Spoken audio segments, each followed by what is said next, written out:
Su Qian sighed inwardly, realizing he was a step too late. The Taikang County magistrate was arrested and imprisoned overnight. When he received the news this morning, he came over immediately, but he was still one step behind. The killer was either someone inside Tiger Fong, or had been monitoring Magistrate Zhao's movements all along. Otherwise, they wouldn't have been able to silence him so quickly. Su Qian lifted Magistrate Zhao's eyelids and pried open his lips to examine the tongue coating. He then removed the magistrate's uniform. A thorough examination of the body showed no signs of poisoning. There were no previous struggle marks. Lividity had only just begun to form. The time of death was no more than 5 hours ago. The cause of death remained unclear for now. Su Qian instructed 2 people to stay and watch the body, while the others followed him to see Fu Ying. The human trafficker died in the yamen. Chen Hongguang, the head of Fu Ying, would have to take the blame. Su Qian quickly found his way to the inner hall. Chen Fu Ying said, "Master Su, what can I do for you?" Su Qian got straight to the point. "I came to question Zhao, the Taikang County magistrate, only to find he died in prison this morning." He was silenced. Chen Fu Ying was stunned.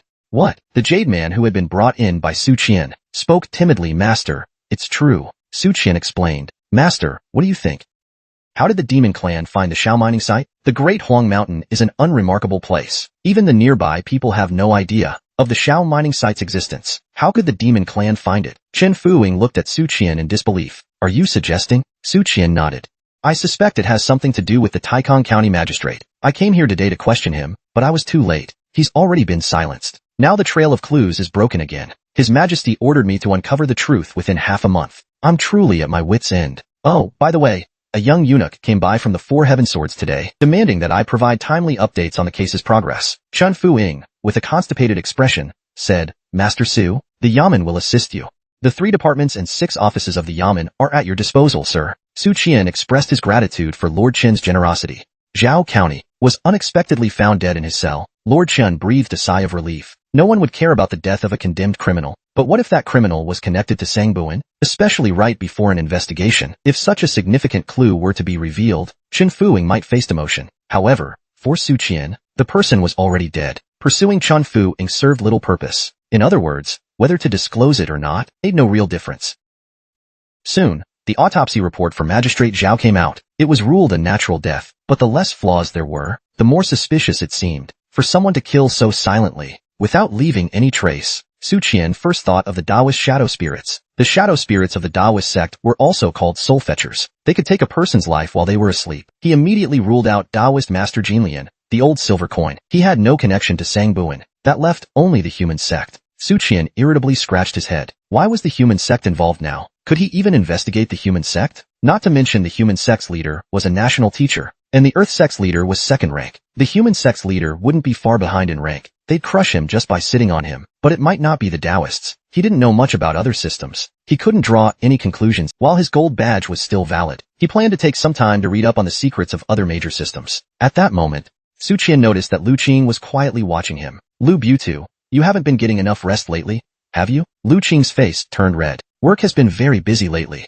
After speaking, he added silently to himself, "I never expected Lord Fu Ying to compromise. He even allowed me to follow young Master Su to listen in after the interrogation. A few days ago, Lord Fu Ying had said, this was a great opportunity. If the case were solved, he might gain entry into the cabinet. Does he want me to remain by young Master Su's side, as a spy?" But if young Master Su hadn't promptly realized that something was wrong with the Taikang magistrate, this matter might have been completely suppressed by Lord Fu Ying. Su Qian thought to himself, Lu Bu Tu really is a woman of valor. She's around 25 to 30 years old, yet she's already the captain of the capital's police detective unit. Her future is truly limitless, and she's not even married yet. In his past life, Su Qian didn't have any female friends with such promising prospects. All he had were troublesome male friends and older single women who often caused problems. Su Qian. He rode on horseback, pondering what he should do next. Half a month's time is neither long nor short. What truly confused him was Wei Yuan's attitude. Why was he so indifferent? Wei Yuan surely knew something. The emperor's stance was ambiguous, and the witness's feigned death made no sense. It's clear that there were hidden struggles among the influential figures. The escape of the first witness is an undeniable fact. I can't take comfort in their calmness, because those in power might not care about the lives of ordinary people. No, I must get to the bottom of this first witness situation. But Wei Yuan seems reluctant for me to get involved, worried that I might get implicated. At that moment, Su Qian had a sudden idea.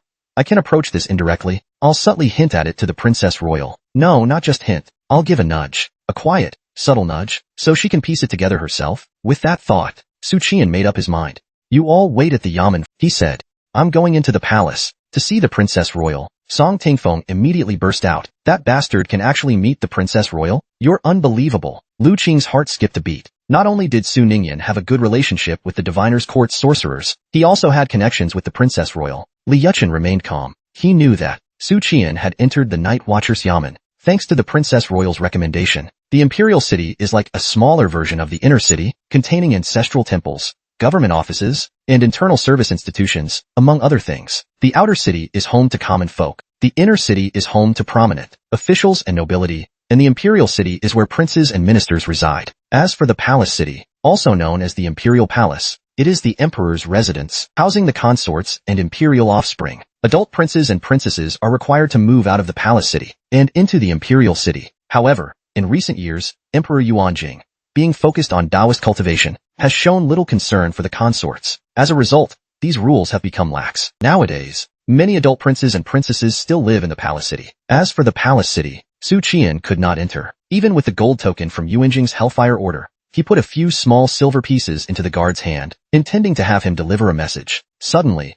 he heard the creaking of carriage wheels. Su Qian craned his neck to look inside. A long convoy of carriages was coming out. These were the royal family's exclusive carriages, made of golden Namu wood. They were adorned with crystal chips and gemstones, luxurious and imposing. The guard who had just accepted his silver now smiled, handing the silver back to Su Qian. It seems there's no need to send word. The second carriage belongs to the Princess Royal. Look at the crest embroidered on the side of the carriage. Su Qian declined. No, please keep it, he added. I might need your help again in the future, brother. He was planning to strengthen his ties with the Princess Royal, to cling to this major ally. In the future, he might come here from time to time, to maintain their rapport, building a good relationship with the guards. In advance was very necessary. As they say, cigarettes open men's mouths, and money captures their hearts. So he treated them to seafood together. By doing so, you could become like-minded companions with him. This is one of the 3 key elements of social networking. The guard was impressed with Su Qian, and pointed out that the first carriage belonged to the crown prince, the third to the second prince, and the fourth to the second princess. They guessed they were headed to a banquet. If you can attend, make sure to leave a good impression. It could set you on the path to success. Su Qian smiled knowingly. Thanks for the heads up, brother. He then called out loudly. The Princess Royal wishes to see Su Qian. The carriage marked with a Qin character opened its window. A fair, jade-like hand lifted the curtain. Su Qian caught delicate, snow-white chin. Her rosy lips moved slightly, signaling Su Qian to follow. He felt a surge of joy. Just as he was about to approach, he caught sight of the fourth carriage's window opening. A charming and radiant face peeked out, captivating and full of allure. She locked eyes with Su Qian. Their gazes met. She smirked slightly, and then closed the window. Su Qian looked away. That was the second princess. He drew a sharp breath, marveling internally. Daughters of the emperor truly are beautiful. Silently, Su Qian compared the 2 princesses. The Princess Royal had a cold elegance, like a lotus blooming on a snowy mountain. Her noble, refined, and unearthly beauty made one irresistibly want to tease her, just to see her embarrassed and shy reaction. As for the second princess, Su Qian had mentally embellished her as a modern-day nightclub queen. With her youthful charm on full display, back in his previous life, she would have been the undisputed star of any night venue. Today, the Imperial offspring were heading out for a gathering. The event was set by a scenic lakeside in the Imperial City. Su Qian silently followed behind the Princess Royal, playing the role of a bodyguard. At the banquet, the second princess, whether intentionally or not, took the seat originally reserved for the Princess Royal. The Imperial sons and daughters seemed accustomed to this scene, and acted as though they didn't see it. The Princess Royal didn't take the second princess's seat, but sat at another table. Su Qian silently noted this detail. The Princess Royal and second princess didn't get along. The crown prince looked around at his siblings, and said, "It's been a while since we've come out to relax." The other princes agreed. Su Qian's gaze fell on the lake. He noticed dark shadows darting through the water, wondering what was being raised there. The crown prince served as the host of the banquet, bringing up topics and guiding the gathering. There were various refined games, like composing poems on the spot, a high-class affair. Among the elegant games, the non-flower order was considered one of them. The crown prince started, choosing water as the theme. The first character of his poem was water. In the next poem, the second prince had to use water as the second character, and so on. By the end of the first round, the seventh prince, after racking his brains, realized his go-to poem didn't end with water, and was penalized with a drink. The eighth prince had died young, so the ninth prince continued the non-flower order, following the crown prince's example and using water as the lead character. When it was the second princess's turn, Her captivating eyes sparkled mischievously. Clapping her hands, she cheerfully exclaimed, "Got it!" Shadows slant over the shallow water. Seeing her lively manner, Su Qian couldn't help but start imagining things again. The Princess Royal's nobility was innate, while the second princess was like a splendid golden silk dress, gorgeous and grand. At this moment, the Crown Prince remarked, "I've heard that poem before. It seems to be from a scholar in Changle County, praised by the literary circle as an unparalleled ode to plum blossoms." The third prince commented, "What a pity. Such a magnificent work was merely a gift for a sacrifice, a waste of such talent." Hearing this, Su Qian became annoyed. It wasn't a waste, he thought. The courtesan's fame soared after that poem. She quickly rose to become a top star of the Great Feng dynasty, and I took the opportunity to forge a friendly, mutually beneficial relationship with her. Clearly, it was a win-win situation. Next, it was the Princess Royal's turn. She faced the same dilemma as the seventh prince. Although well-versed in various fields, she wasn't particularly familiar with poems that ended with water, were especially rare. Seeing this, the second princess laughed gleefully. "Huaiqing, you're the most talented woman in the capital," she said. "You can't possibly be stumped by a little poetry." Hearing this, Su Qian silently updated his mental assessment of Linen. "She's quite cheeky," he thought. "I'll just call her Cheeky Princess from now on." The other princes and princesses watched with smiles. The Princess Royal's talent outshone her brothers and sisters, and her exceptional ability even as a woman sparked jealousy. To see her struggle in her strongest area was something they welcomed. The Princess Royal ignored the teasing glances from her siblings. She tilted her head slightly and casually glanced at Su Qian beside her. Su Qian felt a mix of surprise and annoyance. "Why are you looking at me?" he thought. "Princess, you've got this. You already knew I had business with her, and now you're subtly asking for help up front." The second princess had been keeping an eye on the Princess Royal, confused as to why Huaiqing was looking at Su Qian. Originally, she expected her sister to shake her head and give up, so she could jump in and mock her. "You finally admit you're just an empty spearhead, huh?" But to her surprise, Huaiqing wasn't panicking at all. She even exchanged meaningful glances with the little gong Su Qian. After a moment's reflection, Su Qian quietly recited a line of poetry, his voice only audible to the Princess Royal. She gave him a slight nod, then spoke out loud, "Finally, it's unclear whether the sky is in the water." The second princess felt a pang of disappointment. "Huaiqing, you sly sister, you've still got a few tricks up your sleeve," she thought. The other princes frowned in thought, then turned to the third prince. On a tranquil night, she imagined herself in a beautiful dress lying at the bow of a small boat. Above her was a brilliant, boundless starry sky, and the water mirrored the Milky Way. Princess Linen's heart skipped a beat twice, and her cheeks unknowingly turned rosy. The eldest princess' eyes flickered slightly, and she subconsciously tilted her neck, as if wanting to glance at Su Qian, but she held back, maintaining her cool and elegant demeanor. The third prince exclaimed with excitement, "What a good poem! What a good poem! Is this a 7-character quatrain or a 7?" Su Qian helplessly replied, "That's all I have, just these 2 lines." The third prince shouted angrily, "Don't joke with me. What about the rest?" "The rest?" Su Qian felt a bit embarrassed. "I can't come up with anything more on the spot." The third prince pointed at Su Qian, too furious to speak. The eldest princess rose gracefully and said, "Su Ningyan, come take a walk with me."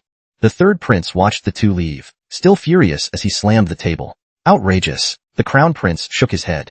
"What a pity." At this moment, the second princess suddenly exclaimed, "Oh, I just remembered. I haven't asked him how the Sang investigation went." The crown prince narrowed his eyes. So, it was him. No wonder Su Qian's name sounded so familiar. The eldest princess dismissed her guards and maids, walking alongside Su Qian by the lakeside. She gazed at the tranquil lake, and asked, "Why are you looking for me?" Su Qian glanced at the eldest princess. "Your subordinate has encountered some difficulties in the investigation. All current leads have been cut off." The eldest princess' calm expression didn't change. "I already know about all this." Su Qian was momentarily puzzled. She already knew, but he quickly figured it out. With the eldest princess abilities, it wouldn't have been hard to find out the information he'd uncovered. Su Qian continued, "Why would the demon race want to blow up the Eternal Peace Temple? This is a crucial question, and also the key to this case." By saying this, he aimed to first verify whether what lay beneath the temple was indeed an artifact of the first generation. If it was, it would narrow down the possible collaborators of the demon race to a certain range. The eldest princess withdrew her gaze,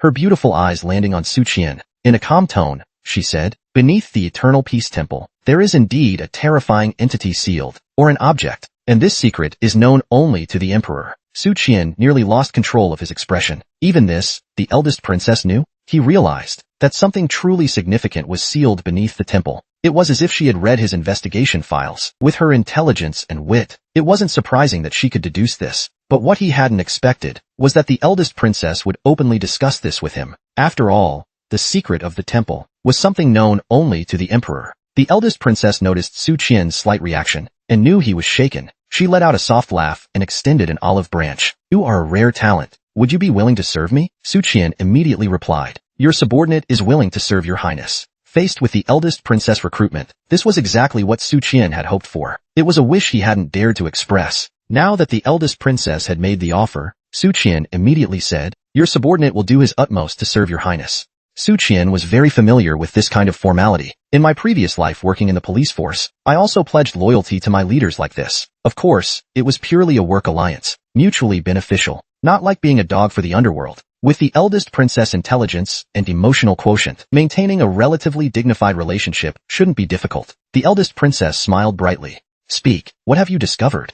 Su Qian considered for a moment and decided to tell the truth. The reason being that they had just formed an alliance, and he needed to demonstrate his value, to make the eldest princess see him as capable. Moreover, Su Qian realized that unraveling the mystery of Sangbo's sealed artifact would require the princess' help. After all, it was the princess who brought up the topic and openly told him that the secret was known only to the emperor. With this in mind, Su Qian bowed and said, "Based on my investigation, Zhou Qixiong is being manipulated by a hidden hand. This entire situation is tied to that collaborator from the demon race." The eldest princess' eyes briefly flickered. "How do you know?" Su Qian continued, "In Taikang County, Zhao Xianling Jin. I suspect he was silenced. I've always been wondering, why would the demon race blow up Sangbo? And why would the mastermind collaborate with them? I dispatched people to investigate everything about Sangbo and found something very peculiar. I identified a timeline 500 years ago." At this point, Su Qian paused, leaving a moment for the eldest princess to process. But he was disappointed. The eldest princess merely frowned briefly and digested the information. As they say, this woman is as profound as an abyss. Su Qian continued, 500 years ago, the then crown prince fell into the water and contracted an illness. Shortly after, he drowned in Sangbo. The eldest princess' expression turned thoughtful. "I recall such an incident from history." Su Qian nodded and continued, "Also, 500 years ago, the 5 emperors were reforming the court and suppressing traitors. There was one person who was an unavoidable obstacle for them. That would be the first witness." Hearing this, the eldest princess' expression finally changed dramatically. Su Qian stared at the flawless beauty of the eldest princess' face. He asked a series of questions. Why did Jianzhong pretend to be ill? Why does His Majesty keep the Sangbo seal a secret? Why has the entity beneath Sangbo been suppressed for 500 years, yet still not perished? Why does the supervisor's office know nothing about the first witness past? Of course, these are...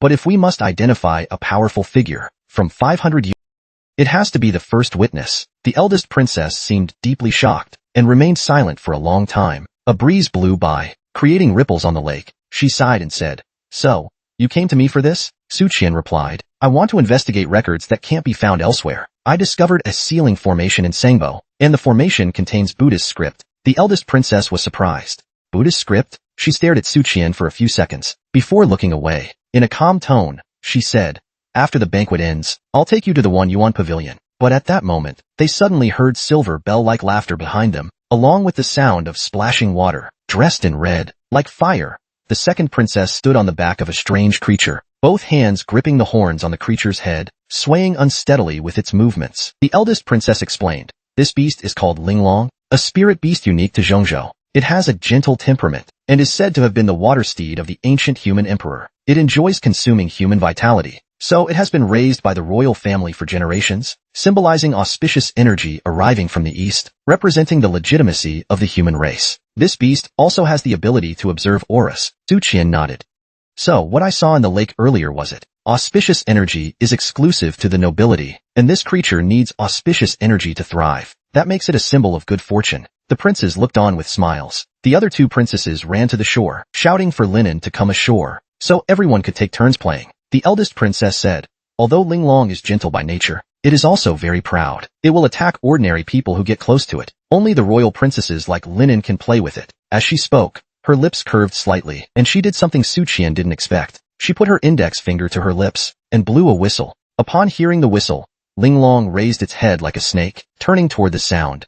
Suddenly, it became agitated, shaking its head and trying to throw the second princess off. It seemed being ridden by the second princess was a disgrace to it. The second princess screamed in surprise, falling into the lake with a splash. Water splashed 3 feet high. Ling Long neighed continuously, twisting its body frantically, and rushing toward the eldest princess. It was unclear whether it was excited or irritated. The eldest princess seemed surprised. The spirit beast appeared unusually close to her today. Su Qian realized that her whistle wasn't to summon the beast, but to attract its attention and make it turn its head, causing the unstable linen to fall into the water. However, Ling Long's reaction was much stronger than expected, directly shaking linen off.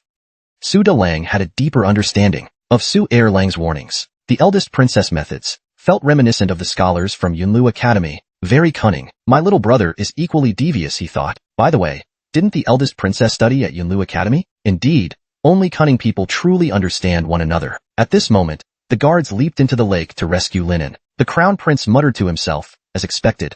Ling Long prefers Huiqing. Does this mean Huiqing's auspicious energy is stronger than Linen's? But that doesn't seem entirely right. Ling Long doesn't seem particularly warm to any of us. The only time I saw it acting like this was when it faced Father Emperor during my childhood. The eldest princess lifted her gown, smiling softly as she walked toward Ling Long, planning to calm it down, drawing everyone's attention, including the crown prince.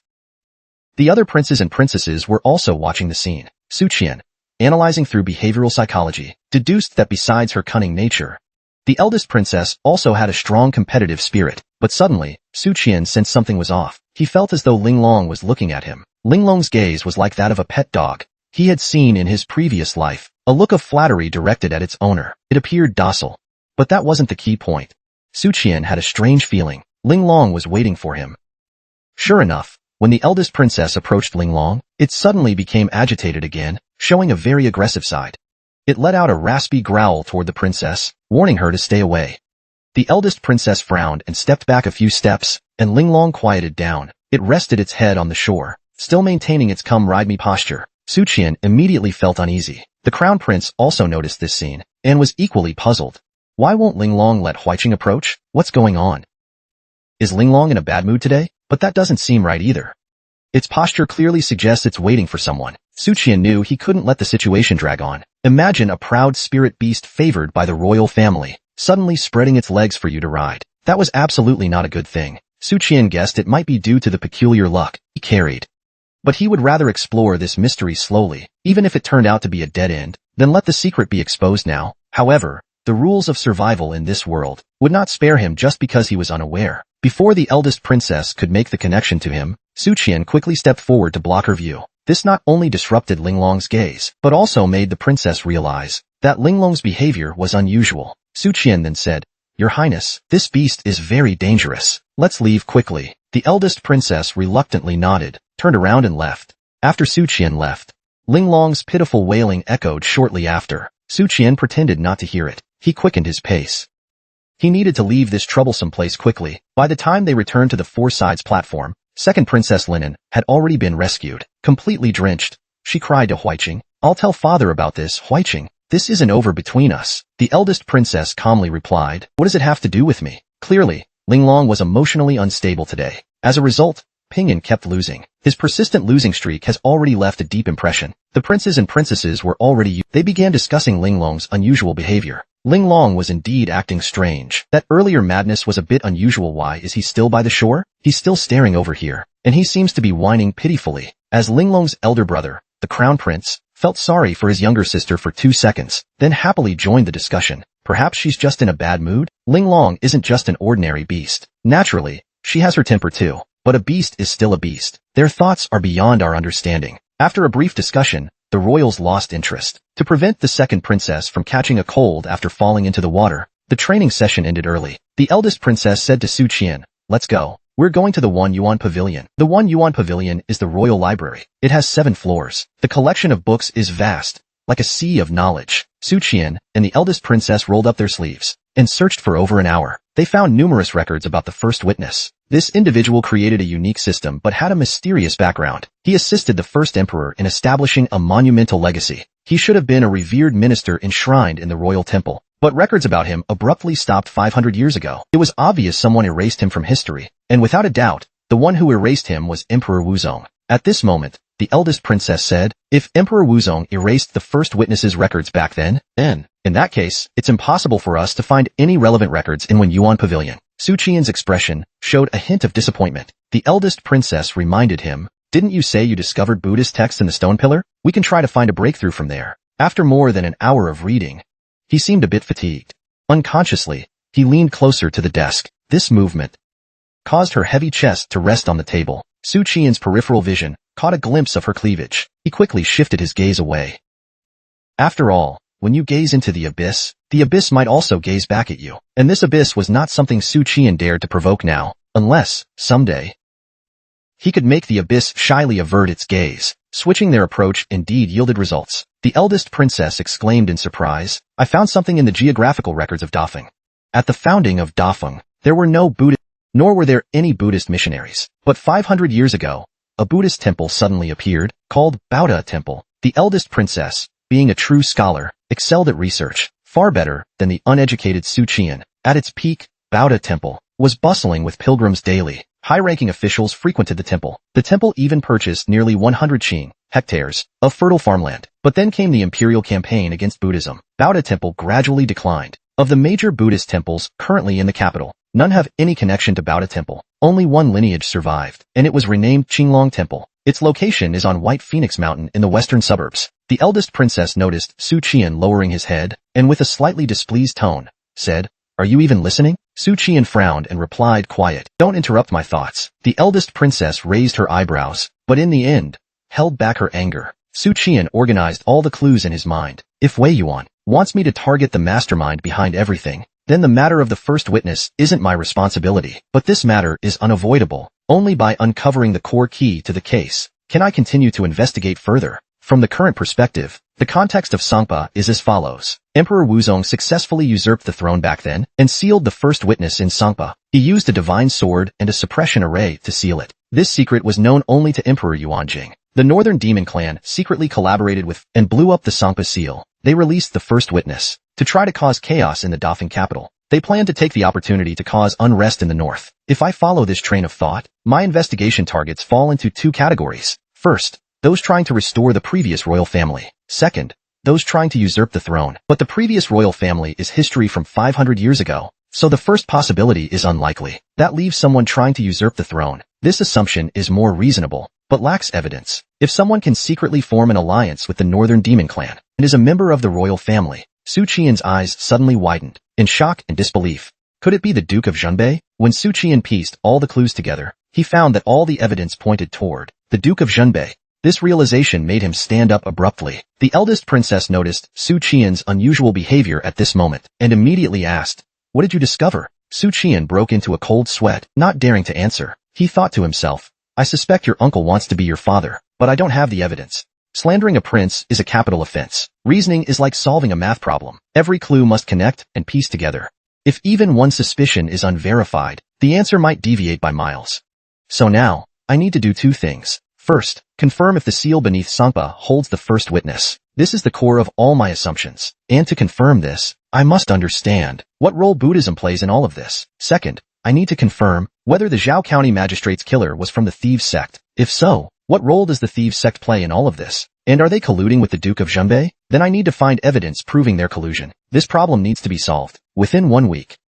If I make a mistake, I'll still have time to start over. If there's no progress in the case within 10 days, then I'll have to admit defeat. I'll go cry to Wei Yuan and say, "This account is ruined. Please create a new one." As for tomorrow's tasks, first, I'll research the various cultivation systems. I need to confirm the truth behind Zhao County Magistrate's death. Then, I'll visit Ling Long Temple to investigate the secrets from back then. Finally, I'll visit the Duke of Zhenbei's mansion to meet the lady known as the most beautiful woman in the capital. After setting his plan, Su Qian immediately said, "I've got some leads, but I won't share premature results." The princess, the eldest princess, being very smart, did not press further. Instead, she said, "I'm tired." Su Dalao urged his horse forward. The sound of hooves clattered as he rushed to Donghua Gate, but a group of guards stopped him. The captain of the guard said respectfully, "Princess Linen wants to see you." Su Qian was puzzled upon hearing this. Princess Linen? She doesn't get along with the eldest princess, and I'm marked as part of the eldest princess's faction. This doesn't sound good.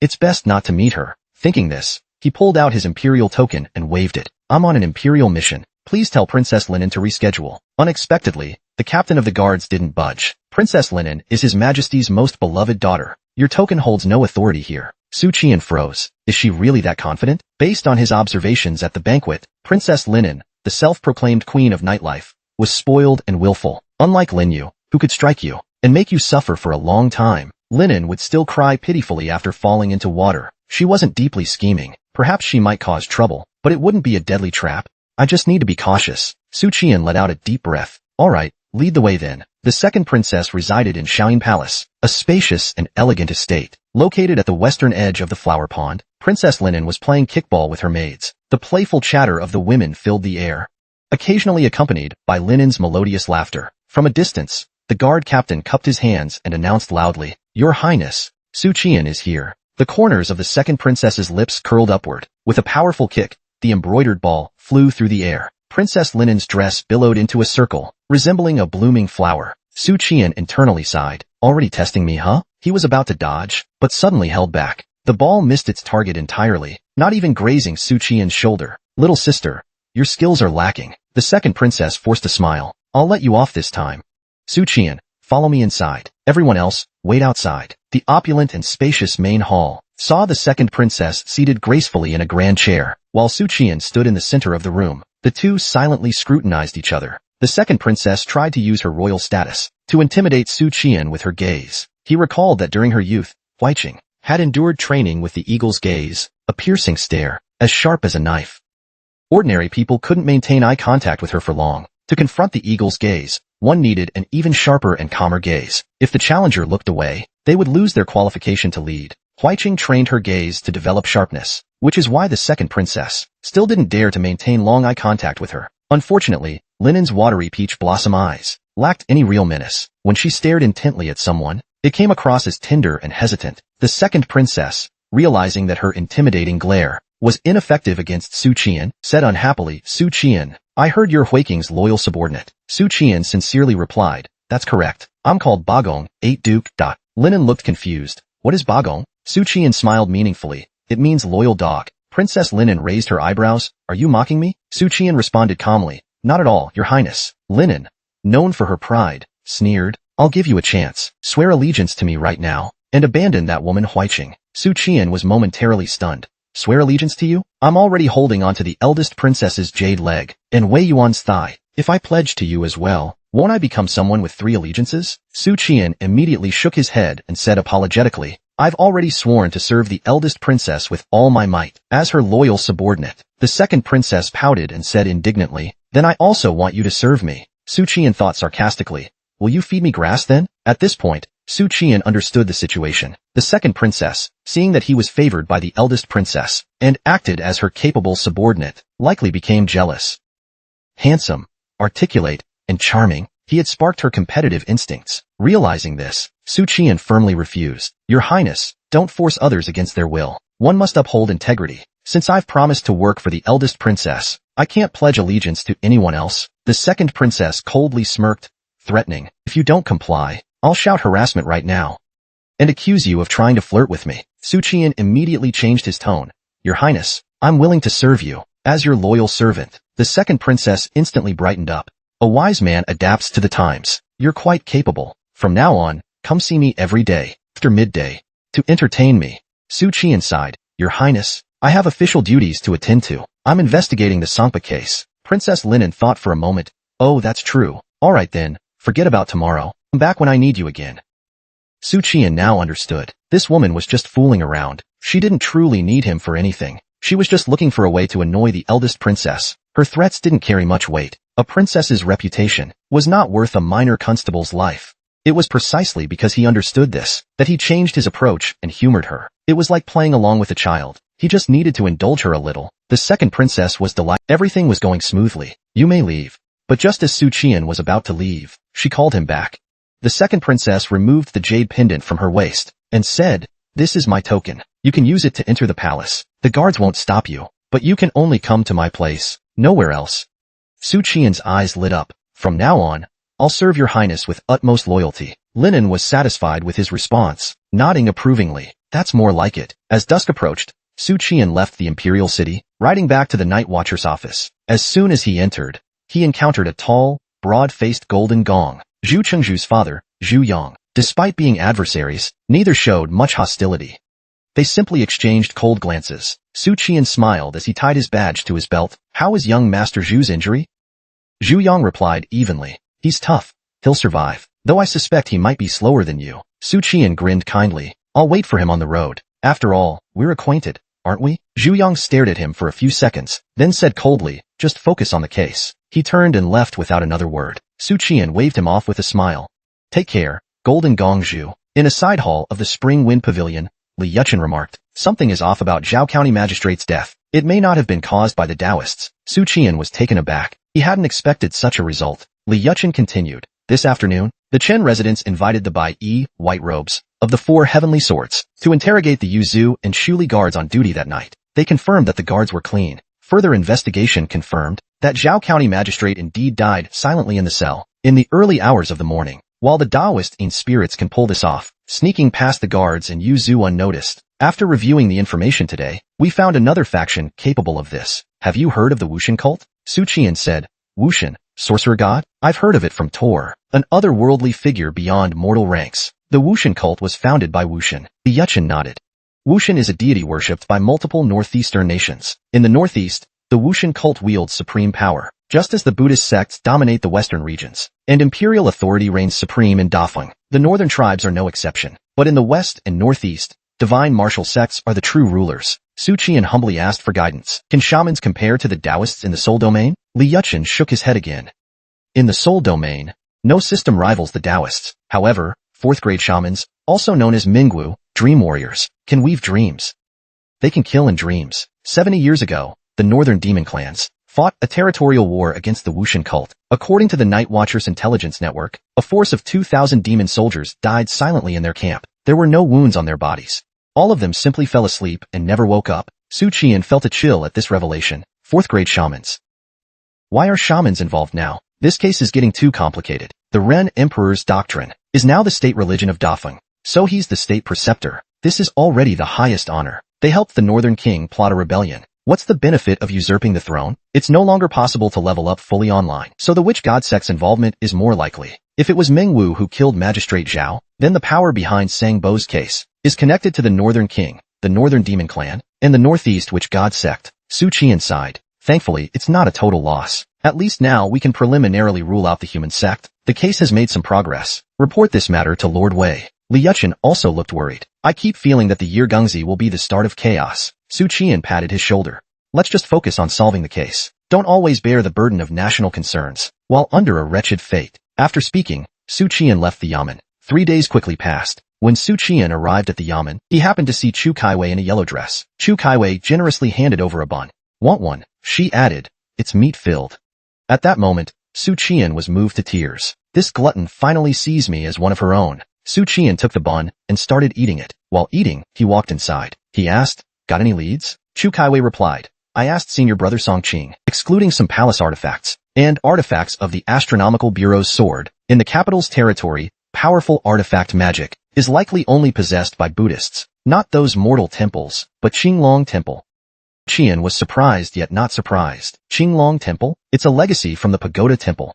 Su Qian informed the rest of the team to gather in the front yard. Currently, the team consisted of members from the Golden Jade Hall, the Zheng Association Hall, the Spring Breeze Hall, 6 constables from the government office, and Chu Kaiwei of the Astronomical Bureau, a total of 24 people. Knowing that the Sangbo case involves so many forces, Su Qian had to bring along as many people as possible. He needed to assign tasks one by one. Min Shan and Yang Feng, the 2 silver robes, were in charge of verifying the gunpowder production and usage records. It was a tedious and time-consuming task. Su Qian believed the gunpowder didn't come from the Ministry of Public Works, but out of caution, he still didn't stop investigating the ministry. He went to the Imperial City. The others were stopped outside. The only one allowed to enter with him was Chu Kaiwei, the foodie. This girl was a regular visitor to the Imperial City, coming and going as she pleased. Her status was quite unusual. Su Qian asked curiously, did the Princess Royal give you a jade pendant? Chu Kaiwei tilted her head in thought. Su Qian took out the demon prison amulet bestowed by Princess Linen and proudly showed it off.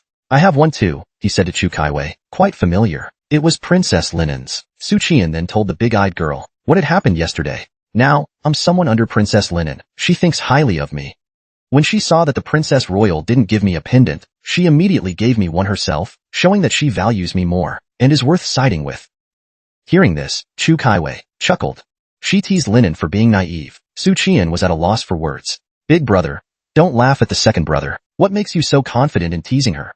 Still, he tactfully agreed, saying, yes, not every girl is as clever as you, Miss Kaiwei. Hearing this, Chu Tsaiwei's smile grew even sweeter. Not long after, they finally arrived. The Prince of Huiqing's mansion. The Northern King's title was Prince Huai, and he was the Emperor's younger brother. That's why the mansion was named the Prince of Huiqing's mansion.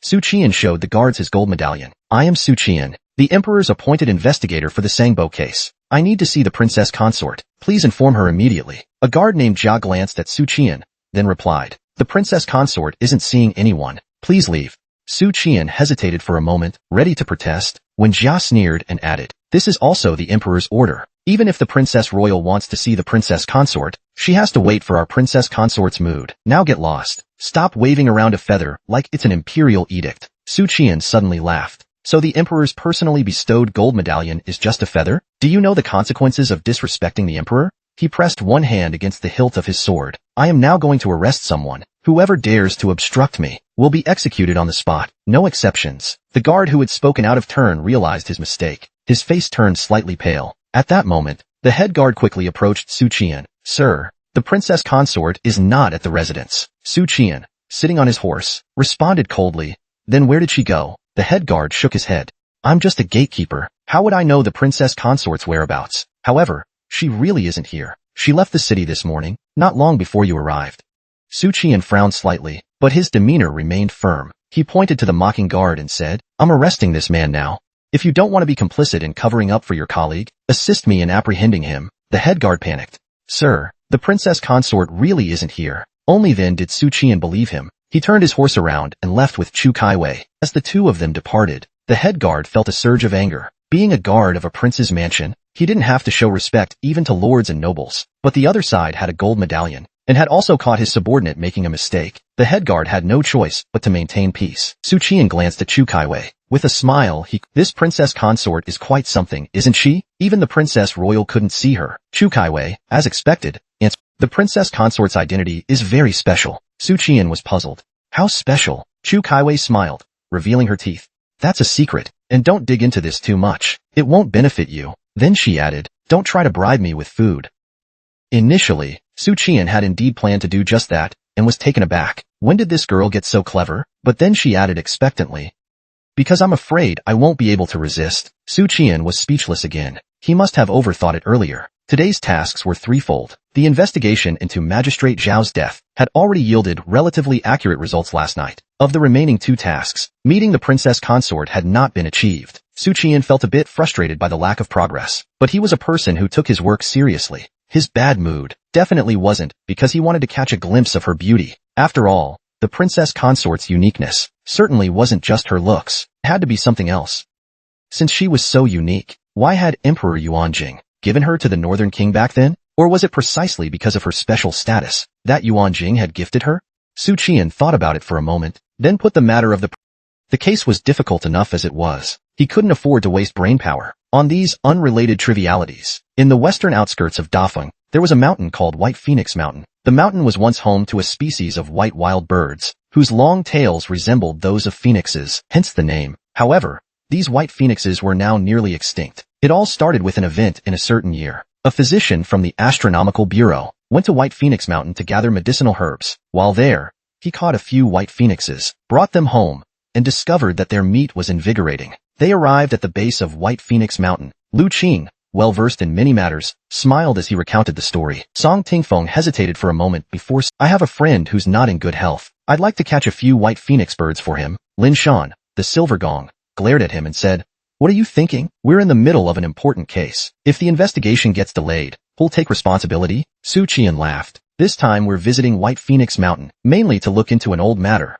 It's not particularly urgent. Tingfeng, just make it quick. Upon hearing this, Lin Shan grinned and said, Lord Su, why don't I accompany the bronze gong? It's good to have someone watching his back. Su Qian gave him a speechless look. Another friend, Lin Shan. At that moment, he felt as if all the men were looking at him strangely. After a long pause, the silver gong managed to say, I don't care if it's good for vitality. I just want to know what an almost extinct bird tastes like. Everyone burst into laughter, as if they all understood what was implied. Su Qian, After laughing, put on a stern face and said, I was just joking earlier. Sangbo's case is extremely complex. I don't care where you go in the capital, but outside of it, stay with the group. Xinglong Temple isn't exactly bustling with pilgrims, but it's not deserted either. Occasionally, you could see groups of locals heading up the mountain to burn incense. Near the archway stood a luxurious carriage, guarded by a dozen armored men. Su Qian immediately made of golden nanmu. The carriage's details were inlaid with jade and gold leaf. It was the same carriage he had encountered when he visited Jiaofengxi. Taoist Golden Lotus had once said that the woman inside this carriage would cross paths with him. Who could be inside?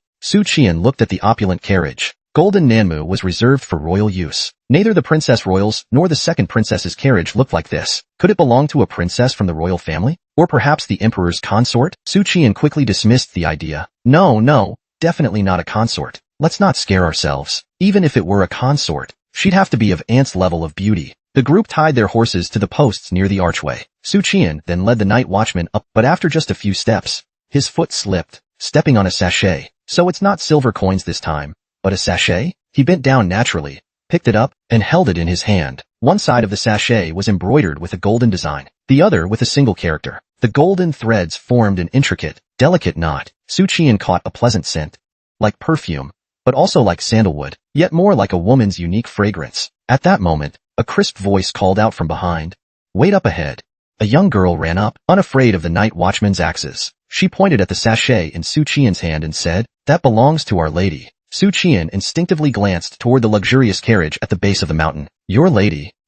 The girl, sounding annoyed, snapped, "Don't ask too much. Just return the sachet." Su Qian promptly tucked the sachet into his robe and feigned ignorance. "What sachet?" The girl, seeing this, could only leave muttering, "You just wait." Li Yuchen quietly said, "Ningyan, don't cause trouble. That's a royal carriage."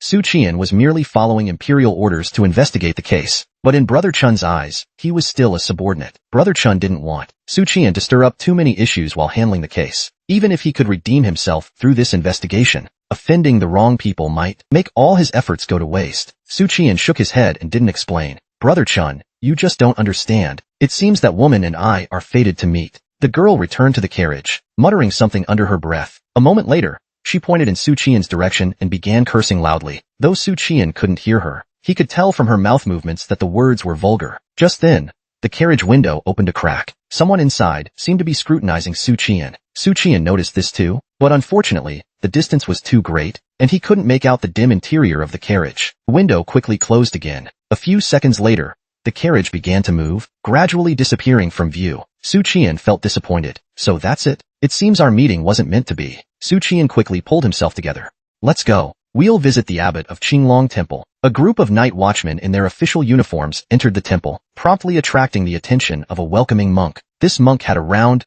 plump face and a kind expression, seeming to be in his early 40s. With his hands pressed together, he chanted a Buddha's name and said, "I am Hengqing, the overseeing monk of Qinglong Temple. Please, officials, come inside." He led Su Qian and his companions into the temple, enthusiastically explaining its history, claiming it to be the authentic lineage of the West. He described how the temple practiced profound Buddhist teachings and worshipped the Buddha.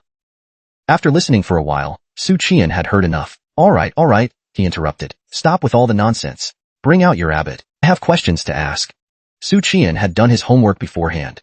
He knew that the abbot of Qinglong Temple was a rankless disciplinarian, better at fighting than anyone among them. But Su Qian wasn't intimidated at all. The Buddhist hierarchy's previous stages weren't adept in combat, except for the 8th rank martial monks. The 9th rank Buddhist monks were called smaras. It was an interesting stage. The core requirement was to uphold the precepts. If one did not break the precepts for 3 years, they could ascend. At first glance, it seemed simple, but in reality it was not. Buddhist precepts are strict and intricate, so one might violate them unintentionally. An 8th rank martial monk isn't much different from a dancer. They're just very good at fighting. The 7th rank masters and 6th rank Chan masters aren't as adept at combat. A significant transformation occurs at the 5th rank disciplinarian level. Interestingly, when Su Qian was researching in the Yaman's secret archives, he found something peculiar. The rank after 9th rank Smara is directly master, skipping over 8th rank martial monk. The records didn't explain why. Given the time constraints, Su Qian didn't delve into the Buddhist hierarchy. He simply speculated that the Buddhist system might have 2 entirely different paths. Hengqing led the group into the tea room, ordered the Smara to bring tea, and then said, "The abbot is meditating and cannot be disturbed. If you have any questions, you can ask me." Su Qian sat cross-legged on a cushion and asked directly, "Does the temple have any artifacts that can shield the Bureau of Heaven's divinations?" Hongqing shook his head with his hands folded and said, "What do you mean by that?" "The temple has no such artifacts." Su Qian smiled meaningfully. "Master, a monk shouldn't tell lies." Hongqing lowered his head and avoided Su Qian's gaze, saying, "Everything I said is true." Su Qian gave a sardonic smile and said, "So once you surpass the 9th rank Smera level, it's okay to lie at will?" Hongqing remained silent, unbothered by the disdainful looks from the surrounding night watchmen. He still carried himself with the demeanor of someone unfazed, hands folded in a gesture of prayer. Su Qian grew a bit annoyed. It was clear that this was a case of non-cooperation. With a sigh, he said, "It seems this visit is destined to be fruitless." "Master, are you aware of the recent commotion in the capital over the Sangbo case?" Hongqing remained silent. Song Tingfeng became visibly irritated and was about to shout a reprimand, but Su Qian gestured for him to remain calm. Then he said, "I'm the lead investigator for this case. Also, this task was personally assigned by His Majesty, not because I'm especially favored by the Emperor." As he said this, he let out a long sigh, his demeanor one of hesitant emotion. Hongqing Master couldn't help but glance at him. Seeing this, Su Qian pondered briefly before continuing, saying, "This matter has been on my mind for a long time. Now that I'm here at the temple, I might as well share it with you, Master. A few days ago, I was ordered to confiscate the property of a criminal official. His Majesty, in his mercy, spared the household and its members. But during the raid, some of my colleagues saw the women in the household were beautiful and became emboldened. They tried to forcibly violate them. One of the girls was only 12 or 13. I couldn't bear to let that happen, so I stopped them and ended up clashing with my superiors. I nearly killed my superior in the process. For this, I was sentenced to be executed. Thus, His Majesty assigned me to handle the Sangbo case, so I could atone for my actions. My friend said I was too impulsive. The proper approach would have been to then report them to the authorities afterward. But by then, the girl would have been harmed." At this point, Su Qian's face darkened. Buddhism teaches compassion, saving all beings. "So tell me, Master, was I right or wrong?" Lu Qing was taken aback, his face full of surprise. He hadn't expected this backstory behind Su Qian's death sentence. He truly was different from other men. At this moment, a warm light shone in the woman's eyes. Her gaze was gentle. Hongqing Master was also slightly moved. He hadn't expected this Imperial to have such a passionate and righteous heart. After chanting a Buddha's name, he said, "As long as you have a clear conscience, benefactor, you'll remain free of wrongdoing." Su Qian's expression dimmed. "So, Master, you think I was wrong?" Hongqing hesitated slightly, then folded his hands again and said, "You are kind-hearted, saving others with compassion. What could you have done differently?" Su Qian pressed further. "Why, then, did the court sentence me to death?" Master Hongqing gently consoled him. "The mortal world is a sea of suffering. Being in it means being at the mercy of it. Many times, good intentions may not yield good results. Indeed, though justice may be delayed, it will never fail to appear. The Sangbo case was destined by the heavens, and also your turning point." Hearing this, Su Qian exclaimed, "Master, I misunderstood you." Then, turning to the others, he said, "You all heard that?" Master Hongqing said that Dafeng is a sea of suffering, and the Sangbo case is the royal family's karma. What are you waiting for? Arrest him. The group immediately stood up, drawing their blades as they stormed into the room. In the blink of an eye, they surrounded Hongqing's meditation room. Meanwhile, Qinglong Temple's abbot, Master Panshu, was 62 years old. As a rankless disciplinarian, he had been stuck at this level for over 20 years. In the Buddhist hierarchy, enlightenment is key. Some monks meditate for decades, never advancing until they pass away. Others experience a sudden breakthrough, achieving profound understanding overnight. They skip years of arduous practice, reaching enlightenment in a flash. Master Panshu could be either type, but until enlightenment comes, no one can predict if they'll achieve it. This is what you might call Schrodinger's enlightenment in quantum Buddhism. A senior monk approached the courtyard and, standing at a distance, called out anxiously, "Abbot, a group of night watchmen has arrived. They've detained Hongqing and claim he's slandering the court, disrespecting the royal family. They want to take him to prison." Abbot Panshu replied in a calm voice, "I see." A moment later, the door to the meditation room opened on its own, and the abbot's figure vanished from within. The night watchman escorted Hongqing toward the temple's exit. More and more monks gathered along the way, their hostile gazes hinting at potential conflict. If someone were to step forward, they might immediately confront the group of Imperial officers. Su Qian reassured, "Don't worry, Master. We're just taking you to the night watchman's headquarters. If you cooperate, you'll be released soon enough." But at that moment, Su Qian's smile, in Hongqing Master's eyes, looked like the devil's grin, providing no comfort at all. Just then, a powerful voice sounded, instantly calming the monk's hostility and anger. "Amitba, this humble monk is Panshu." Seeing this, Su Qian's mouth curved into a faint smile. He put his palms together in a solemn gesture and greeted the abbot. Master Panchu, I have a matter to discuss with you. Abbot Panchu sighed. Follow me. They returned to the meditation hall. This time, apart from Su Qian, even the 3 silver gongs were left waiting outside. Su Qian said, Master Abbot, I am investigating the Sangbo case. During my inquiry, I discovered that Jin Wuwei, a centurion, was able to evade the Bureau of Heaven's divinations. After some investigation, I learned that Qinglong Temple possesses a similar artifact. This case is of great importance. For the sake of Qinglong Temple's integrity, Abbot must tell the truth. I'm not threatening you, Master.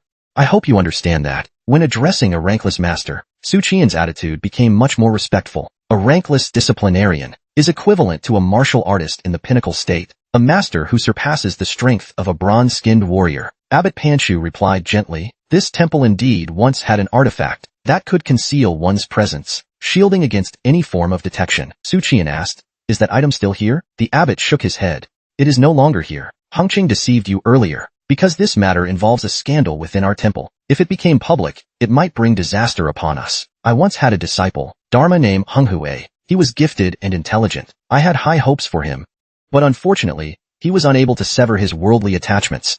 He got involved with a female pilgrim who had come up the mountain, stole the artifact, and eloped with her, fleeing the capital. Su Qian scrutinized the abbot, then casually asked about the female pilgrim's identity. Abbot Panchu chanted a Buddhist verse softly, then reluctantly answered. She was Princess Pingyang. Su Qian felt as if a bolt of lightning struck his mind. In the Dafeng dynasty, princesses were generally categorized as follows. Daughters of the emperor, the crown prince, princes of the realm, or kings. Strictly speaking, only the crown princess, born to the empress, was not considered a secondary offspring. However, Emperor Yuan only had 4 daughters in his lifetime. Because they were so rare, each was given a title.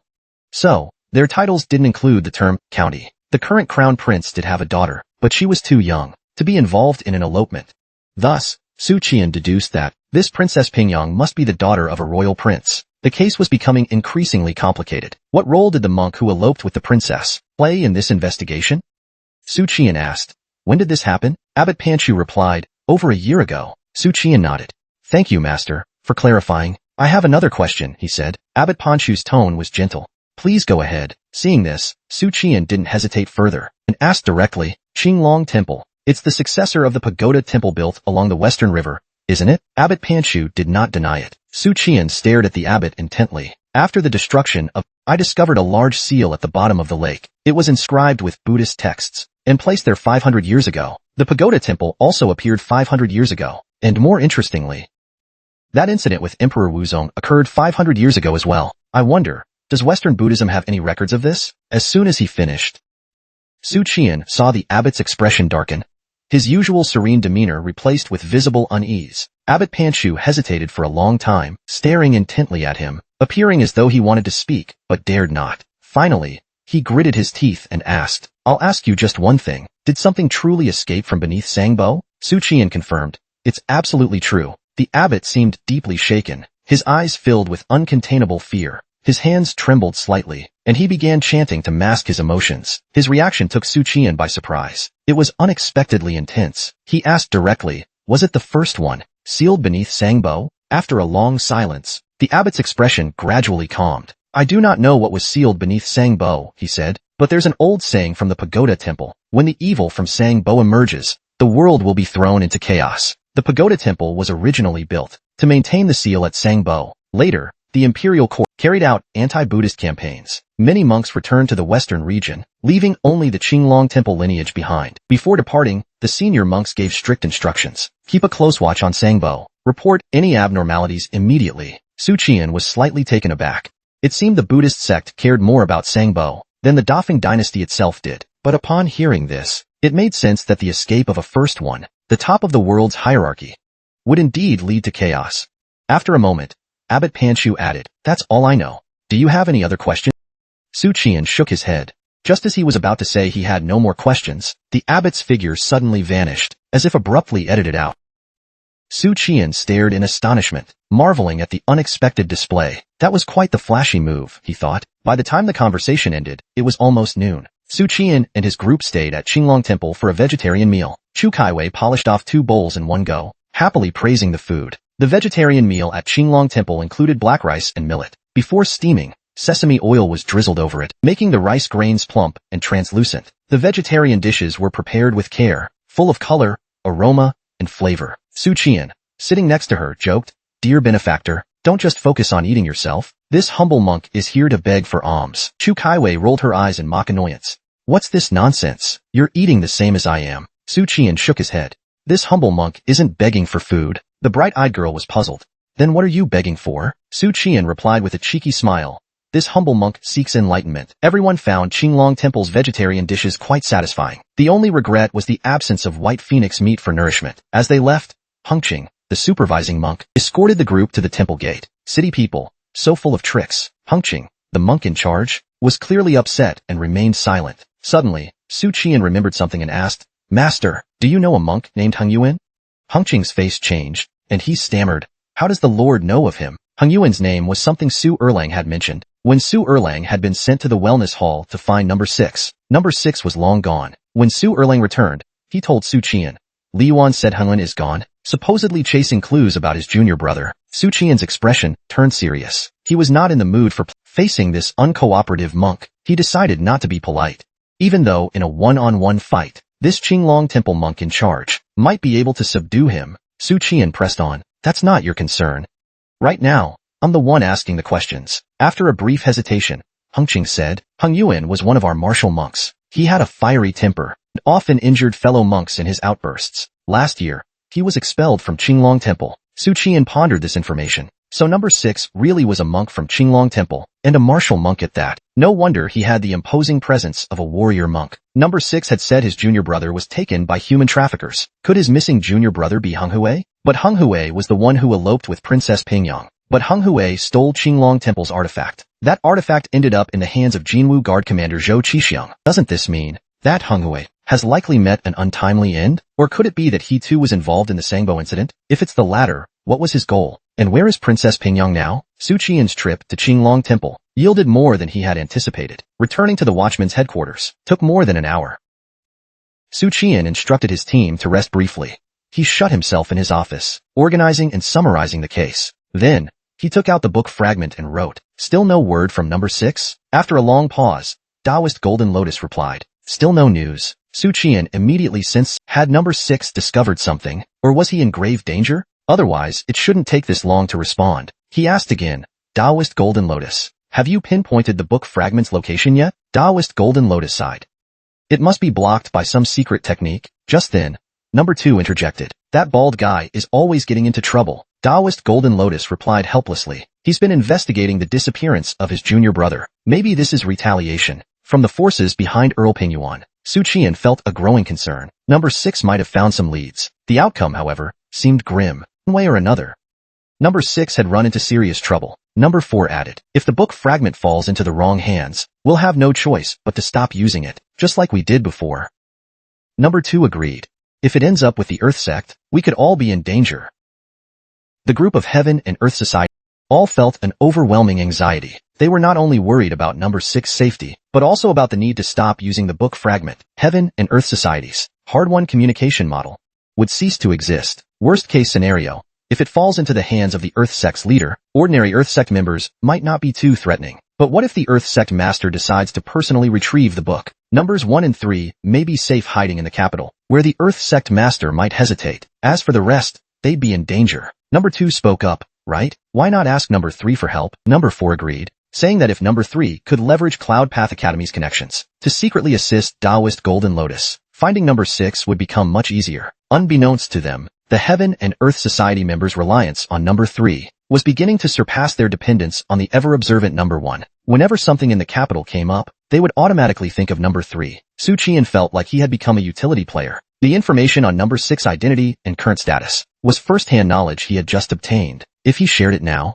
the risk of his own identity being exposed would increase. "I need to bide my time," he thought, unless all the Heaven and Earth Society members already knew about number 6's background. With that in mind, he wrote, "Do you all know who number 6 really is? I mean, aside from being a Buddhist disciple." Number 2 replied, "No. Number 6 claims to be a wandering Buddhist disciple, intending to stay in the capital for a while." Su Qian mused, "Is this monk pretending to be an outsider? He seems to have a sharper mind than Lu Jishan." Now that he had a clearer understanding, Su Qian wrote, You don't need to worry about this. I'll handle it with Taoist Golden Lotus. I'm more aware of number 6 situation than anyone. He then addressed Taoist Golden Lotus. Taoist, could you come to my place tonight? There's something I need to discuss. For some reason, this statement made all the Heaven and Earth Society members feel uneasy, as if something was amiss.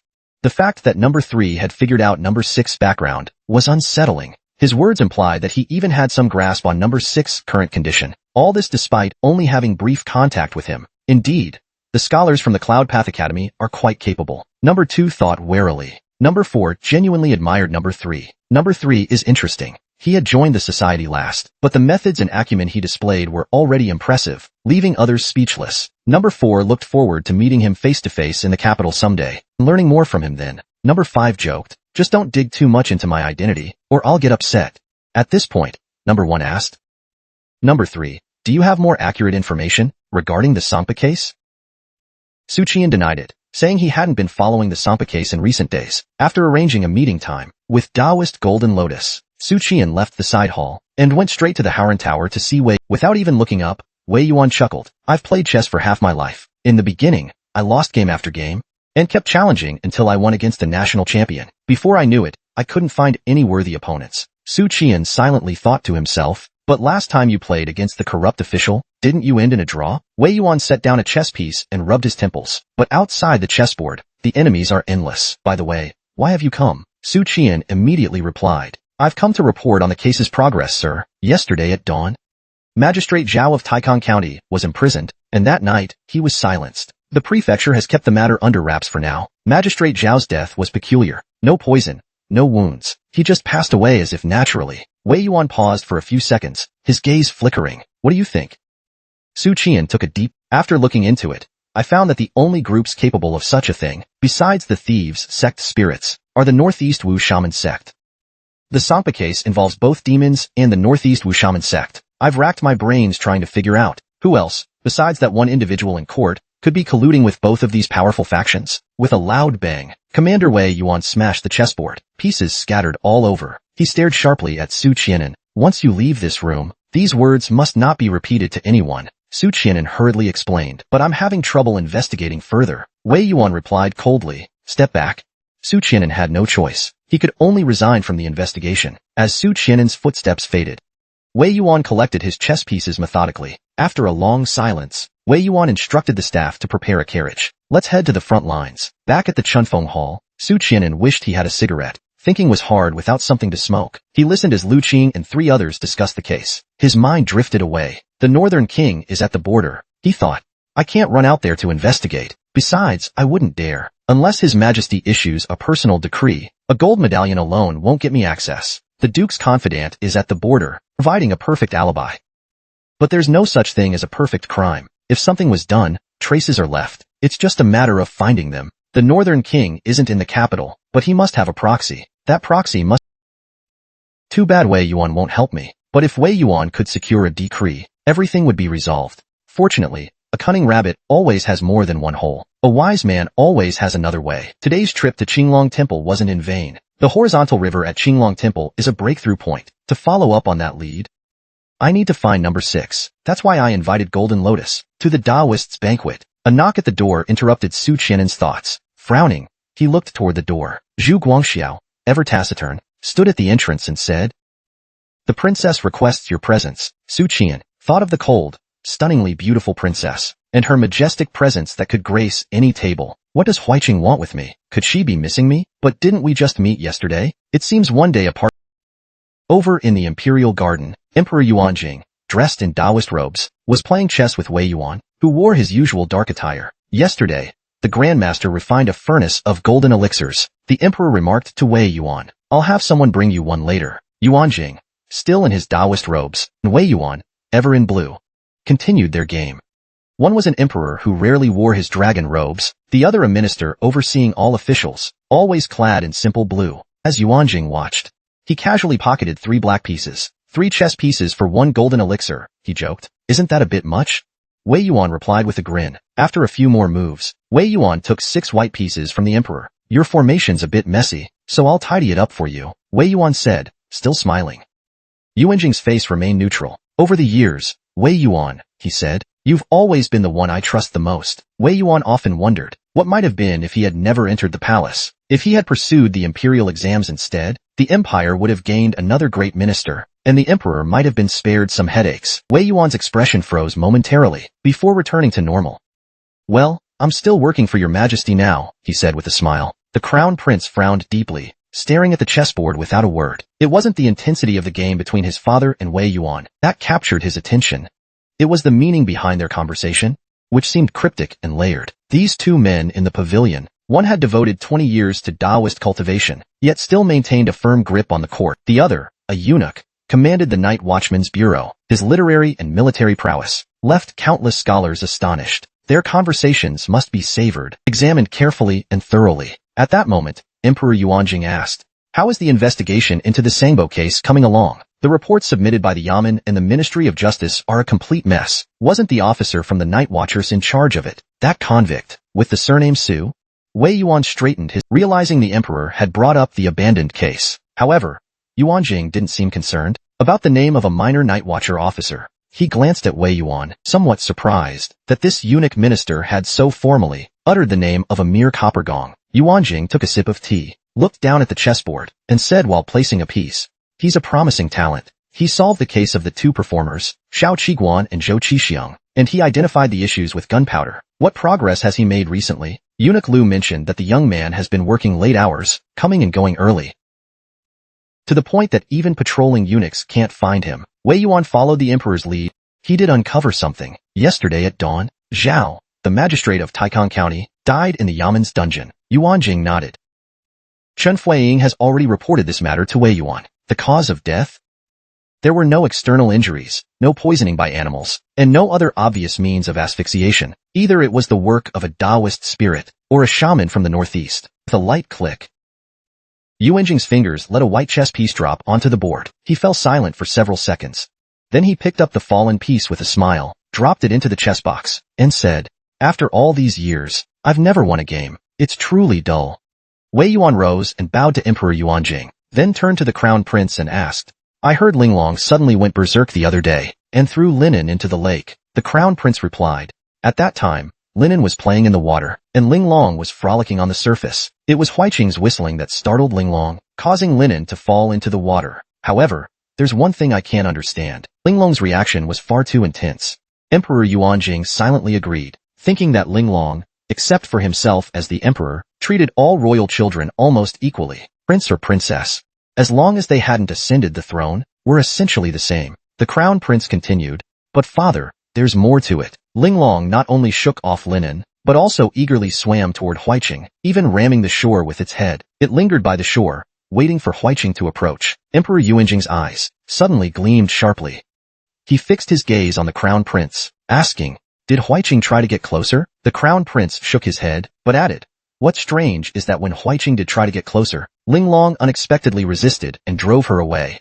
Hearing this explanation, Emperor Yuanjing stood up, saying, "Prepare a sedan chair. I'm going to see Ling Long." Emperor Yuanjing boarded the sedan chair and left, followed by the crown prince and Wei Yuan. Before the crown prince entered the sedan chair, Wei Yuan casually asked, "Your Highness, besides Princess Huiqing, who else was there at the time?" The crown prince turned back and replied, "Coincidentally, that copper gong under Wei Gong's command was there too." Hearing that name, Wei Yuan froze in place. However, to the crown prince, a low-ranking copper gong wasn't worth much thought. He only remembered him because that half-poem was so striking. Otherwise, with so many of Huiqing's confidants, the crown prince wouldn't bother recalling an unimportant official. Thinking of this, the crown prince lifted the curtain, noticing that Wei Yuan was still standing there. "Are you coming, Wei Gong?" Only then did Wei Yuan snap out of it, and he got into the sedan chair as well. The crown prince chuckled, saying, "That copper gong is quite interesting. I never would have expected a mere copper gong possessed such talent." That day, while we feasted by the lake, he composed a poem on the spot to rescue linen from embarrassment. Wei Yuan chuckled softly, thinking that the crown prince was subtly telling him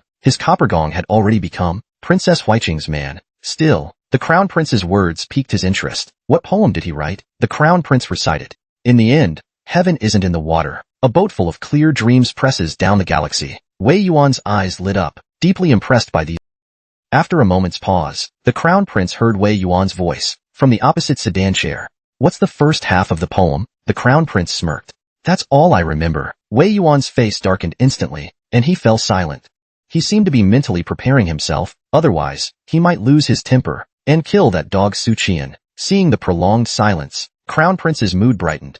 At the Lanhua Hall, Su Qian arrived in the main hall, where Princess Huiqing asked, "Any progress on the case?" Su Qian thought to himself, she must be referring to the Qinglong Temple investigation, because just yesterday at Yuan Pavilion, we uncovered the rise and fall of the Pagoda Temple and its current lineage. Thinking of this, Su Qian replied, "Indeed, there are some leads." Upon hearing this, Princess Huiqing's gazing expectantly at Su Qian. So far, this Coppergong had never let her down. His abilities were exceptional, and his instincts sharp. When she initially recommended him to the Night Watchers, the princess had already considered using him for her own purposes. However, her original plan was to gradually transition from observation to subtle hints, then bestow favors, and finally win him over. But to her surprise, Su Qian had unexpectedly skipped ahead, completing the final step on his own. Su Qian bowed and said, "When the Xiao Qiguan case occurred, I used the Qi observation technique to observe Zhou Qixiang. At the time, there were no unusual signs. Only now do we know that a special artifact was used to block the Qi observation technique." Chen ruled out the Imperial astronomical sword and other palace artifacts. Further investigations revealed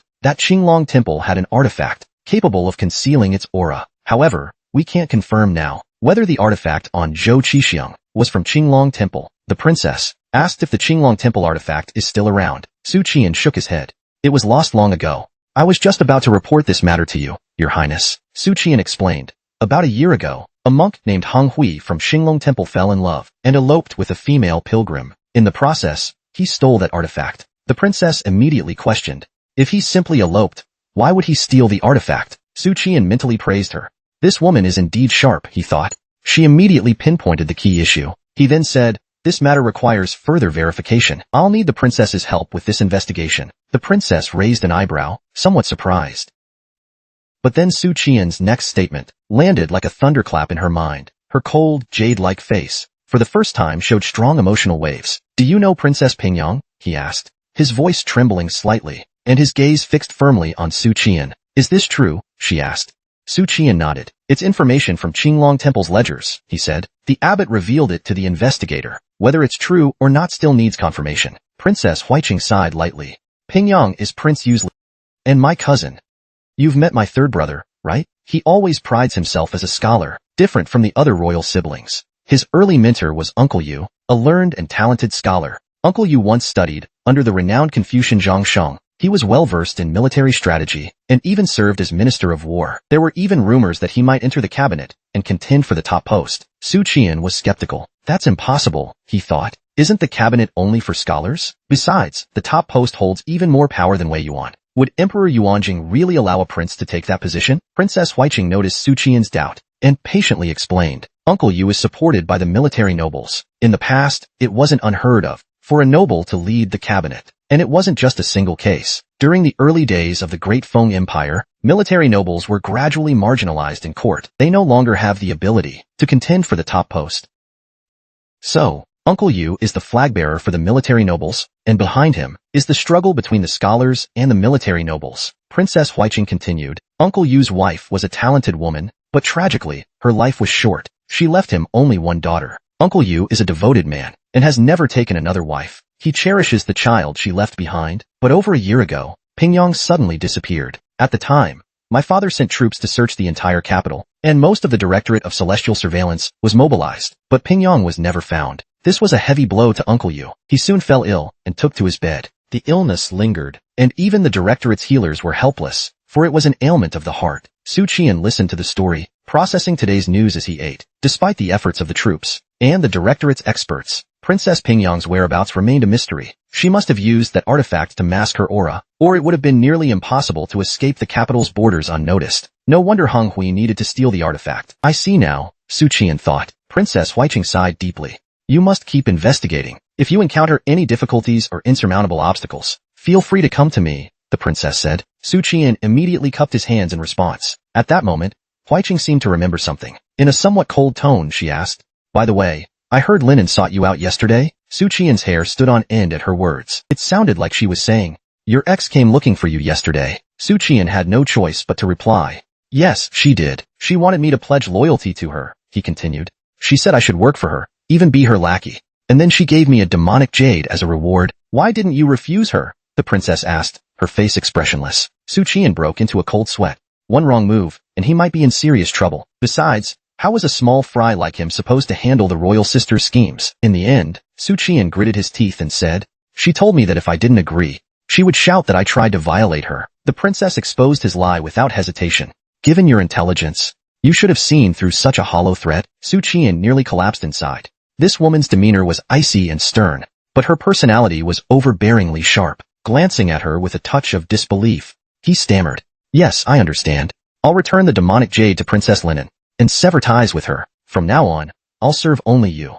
In his heart, he silently vowed, I swear I'll cut all ties with my cousin and work exclusively for you. The princess finally nodded in satisfaction. Just then, a commotion arose outside. Soon, a soft, fair foot kicked open the door, and a figure in a bright red dress stormed into the hall. With her round face and captivating eyes, Princess Linen scanned the room, and as expected, she saw her loyal servant once again. Turning to fawn over his former master, she immediately exploded in anger.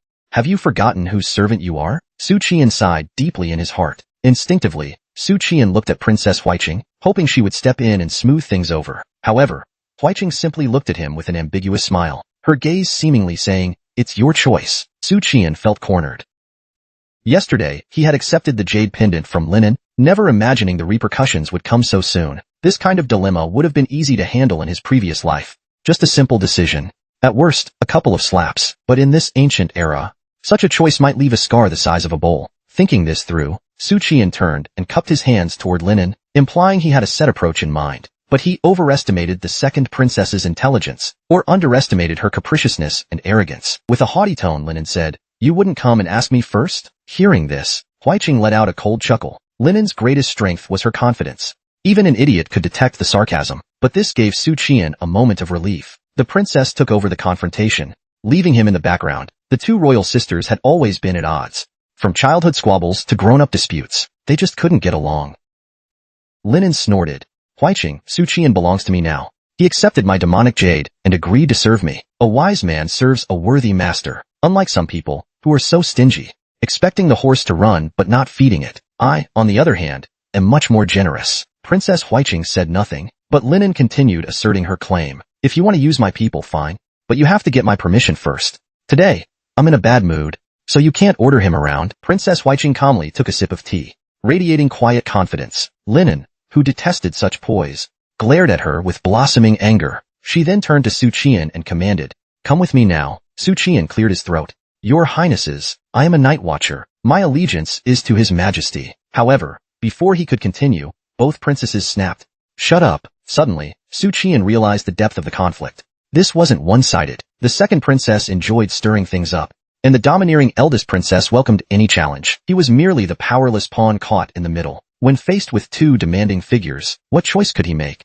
One was a charming, coquettish second princess, the other a cunning, scheming eldest princess. This wasn't a romantic choice. It was about picking which one to serve. It felt like two rich girls fighting over a toy, and expecting the toy to choose. The pressure on Su Qian was immense. If he handled this poorly, he could end up alienating both princesses. Faced with their expectant gazes, he finally gritted his teeth. Bowing to Linen, he said, Your Highness, I hope you understand. I have official matters to discuss with the eldest princess.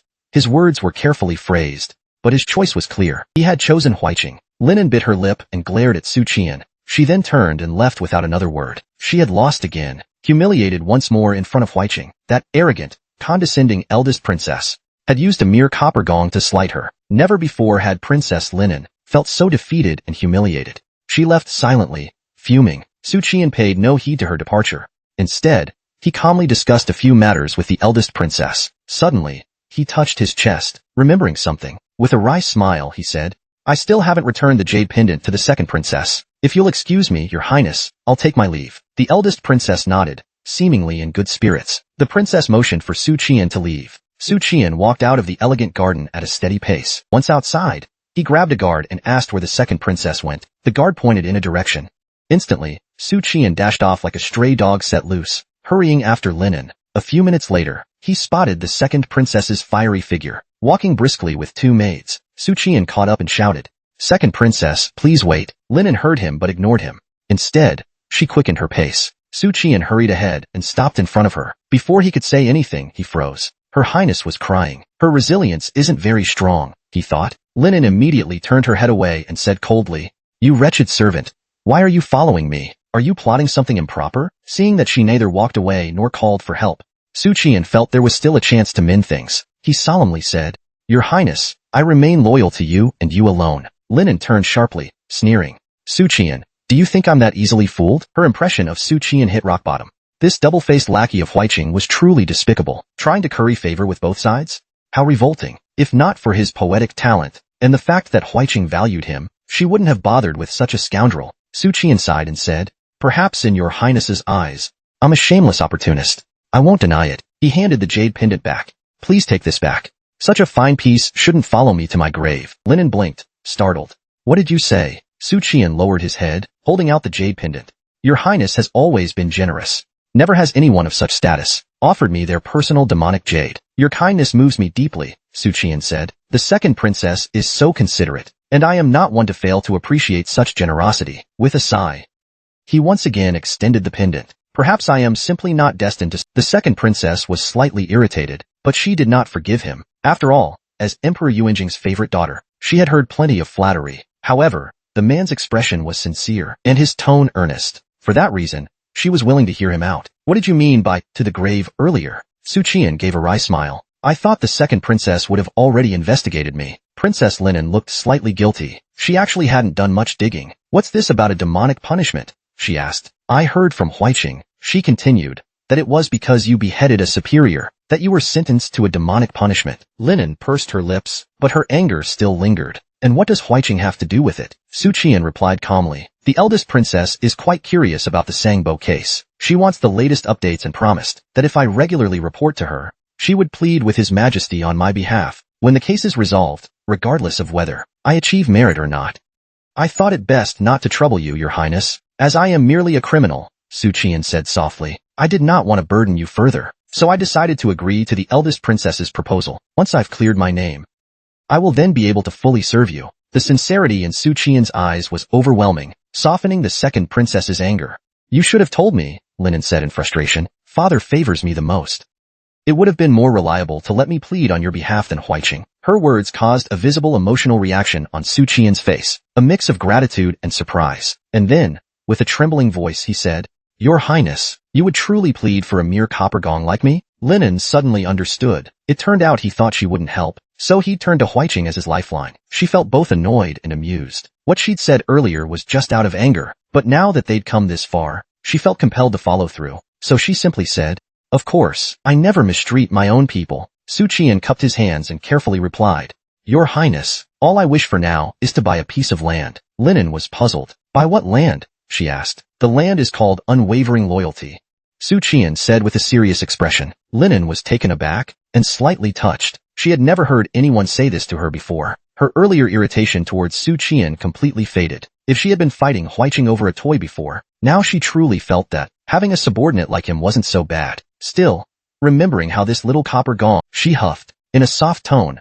she chided, "You wretched servant." Su Qian felt relieved, as if a heavy weight had been lifted from his shoulders. At least he had smoothed things over. Understanding the distinct personalities of the two princesses, Su Qian, who was caught in the middle, quickly devised a nearly perfect response strategy. When faced with a binary choice, never focus on solving the problem itself. Think about how to handle the people causing the problem. The key was to divide them, then conquer them one by one. The eldest princess was strong-willed and authoritative, as well as intelligent. Therefore, in public, he had to lean towards her, giving her face. The second princess was spoiled and capricious, sometimes throwing tantrums, sometimes instigating trouble. Before her transformation, she was a pampered princess. She had many quirks but was easily placated. As long as you had a silver tongue, you could turn her anger into delight. She was someone who needed sweet talk. By skillfully navigating the situation, Su Qian not only defused the tension, but also managed to secure the second princess's promise to plead on his behalf, effectively buying himself an insurance policy for the future, and it didn't cost a single penny. In front of the second princess, Su Qian carefully tucked the jade pendant back into his chest, as if it were a priceless treasure. Linen's expression softened considerably. Satisfied with his actions, Su Qian prepared to leave.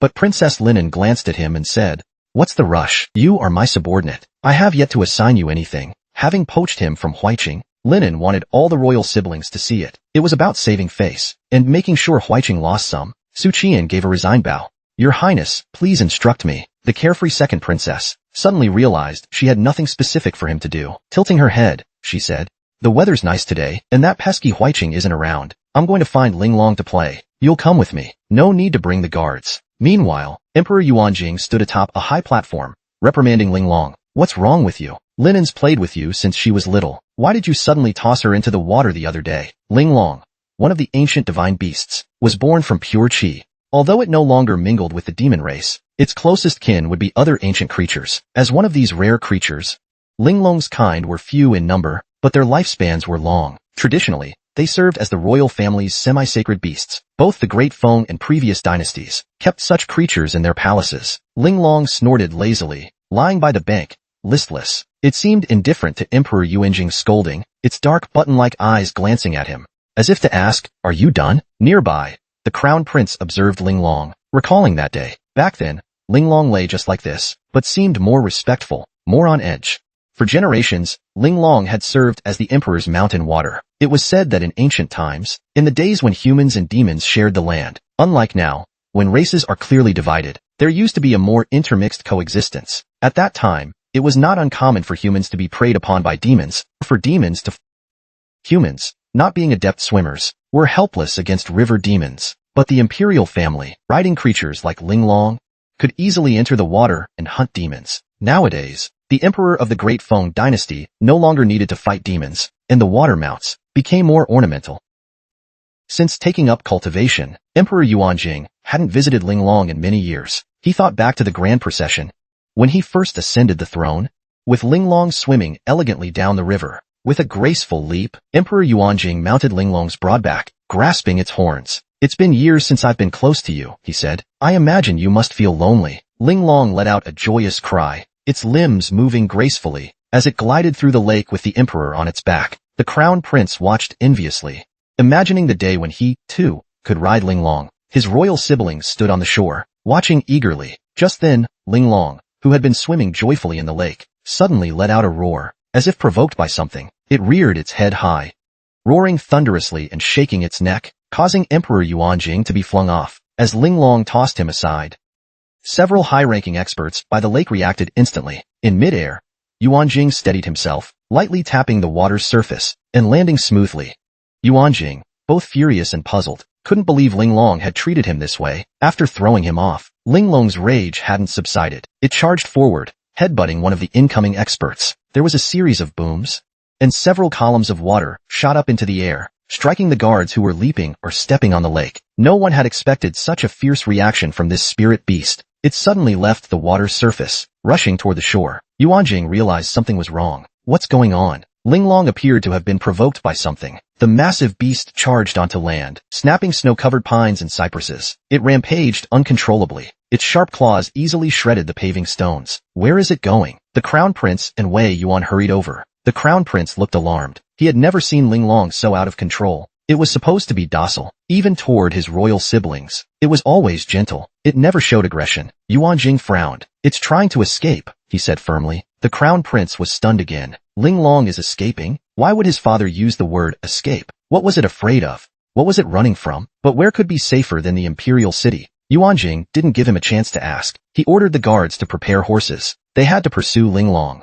As a symbol of royal lineage, a sacred beast that cultivated by breathing purple qi, Ling Long's safety was paramount. Ling Long's neck muscles swelled. It let out a piercing roar, attempting to fend off the palace experts blocking its way. Suddenly, Ling Long seemed to sense something. It charged in a specific direction with determination. Yuanjing followed its line of sight. His pupils contracted sharply. He saw a figure in red. His beloved daughter, the lively and charming Linen Princess. And standing beside her at that moment was only a rank-and-file bronze gong of the Night Watch. Yuanjing shouted, "Protect Linen." Su Qian was stunned. What kind of docile nature was this? He had just caught sight of the rampaging Ling Long in the distance, and was about to tell the princess the area was unsafe, suggesting he escort her back. But then Ling Long had turned and charged straight toward them. The creature was immensely powerful, easily at the level of a 6th-ranked martial artist. Su Qian instinctively wanted to run, but when he glanced at the princess, he saw that she was already paralyzed with fear. His eyes darted around quickly. He saw the approaching palace, Yuanjing racing toward them on horseback, and the glint in Ling Long's dark eyes. They shone with an odd light, like a frightened child spotting its parent. Rushing toward them with elated relief, Su Qian felt a sinking premonition. Was this thing actually rushing out to find him specifically? He made a split-second decision. Stepping forward without hesitation, he shielded the linen princess. He offered her his upright back. Su Qian gripped his blade hilt with one hand. His knees bent slightly. He calmed his racing thoughts, and after a brief moment of gathering strength, his thumb gently flicked the blade. The sword slid free with a crisp note, a golden gleam cutting through the air. What happened next was astonishing. The rampaging Ling Long abruptly halted, its four limbs tensing. Its claws scored deep grooves into the ground, but it stopped just before the blade's edge. It didn't dare move an inch closer. Su Qian's brave stand left an indelible impression on the linen princess, and it didn't go unnoticed by Yuan, Wei Yuan, and the crown prince. Ling Long lay flat on the ground, letting out a somewhat anxious cry. In that moment, Su Qian felt as if he understood her emotion. Ling Long wanted him to run away, or rather, to escape.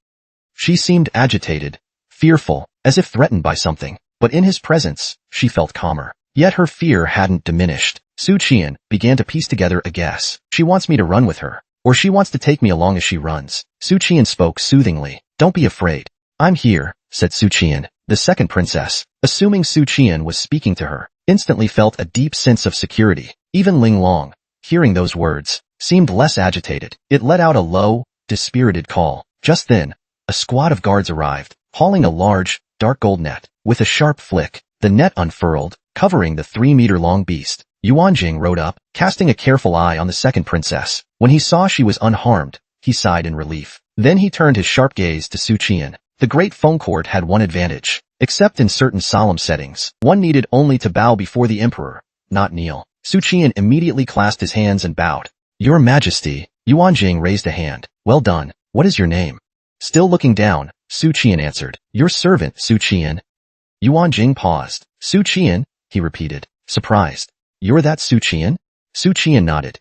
Noting Yuan's puzzled expression, he explained. I encountered difficulties in my investigation, so I came to the palace to seek guidance from the first princess. Yuan did not press further. Instead, his gaze fell on the blade in Su Qian's hand. His tone was calm. That blade, show it to me. Su Qian respectfully presented his black gold blade. A guard stepped forward, received it, and handed it to Yuan. Yuan examined it closely. What a fine blade, he remarked. Wei Yuan approached, chuckling. It was a gift from Jianzheng. Yuan's eyebrows rose. That old fox gave such a treasure to a mere copper gong? Wei Yuan, his tone light, said, Your Majesty, Su Qian is skilled in alchemy and has good relations. I once saw him lecturing the alchemists there. A flicker of surprise crossed Yuan's face, but it soon subsided. But all of this was noticed by Su Qian, the old emperor's filial piety. I remember now. During the shunning case, you demonstrated alchemy skills. Yuan emperor handed the knife to the guard, who returned it to Su Qian. Su Qian was slightly moved. Wei Yuan is helping me establish the image of a capable minister, enhancing my personal importance. What Wei Yuan? This is like a father figure. At this moment, Princess Linen said, Father Emperor. Su Qian, you should reward him. Yuan emperor acknowledged, and looked at Su Qian, saying, Night Watchman. Su Qian saved Princess Linen and rendered great service. Reward him with 1,000 taels of gold, 500 bolts of silk. Su Qian perked up upon hearing about the 1,000 taels of gold. He immediately cupped his hands in gratitude. But Princess Linen was a step ahead, her tone carrying some complaint. He just saved my life. I must repay him. I request you pardon his death sentence. Yuan emperor immediately looked sharply at Su Qian. Seeing his obedient demeanor, Yuan emperor softened his sharp gaze slightly. I have already allowed him to atone for his crimes with merit. If he resolves the Sang issue, I will naturally pardon his death. How can I go back on my word? Princess Linen pouted. What if he fails to solve the case? Wouldn't that mean certain death? What good are the 1,000 taels of gold to him? Yuan emperor sighed helplessly. When the time comes, I will handle it accordingly. He did not want to say this in front of Su Qian, fearing that it might make him overconfident and delay the investigation. Yuan emperor reluctantly added, the deadline remains half a month. If you solve the case, I will naturally pardon your death sentence. If not, even with Princess Linen pleading for you, I will not only spare your life, but exile you to the borderlands. Do you understand?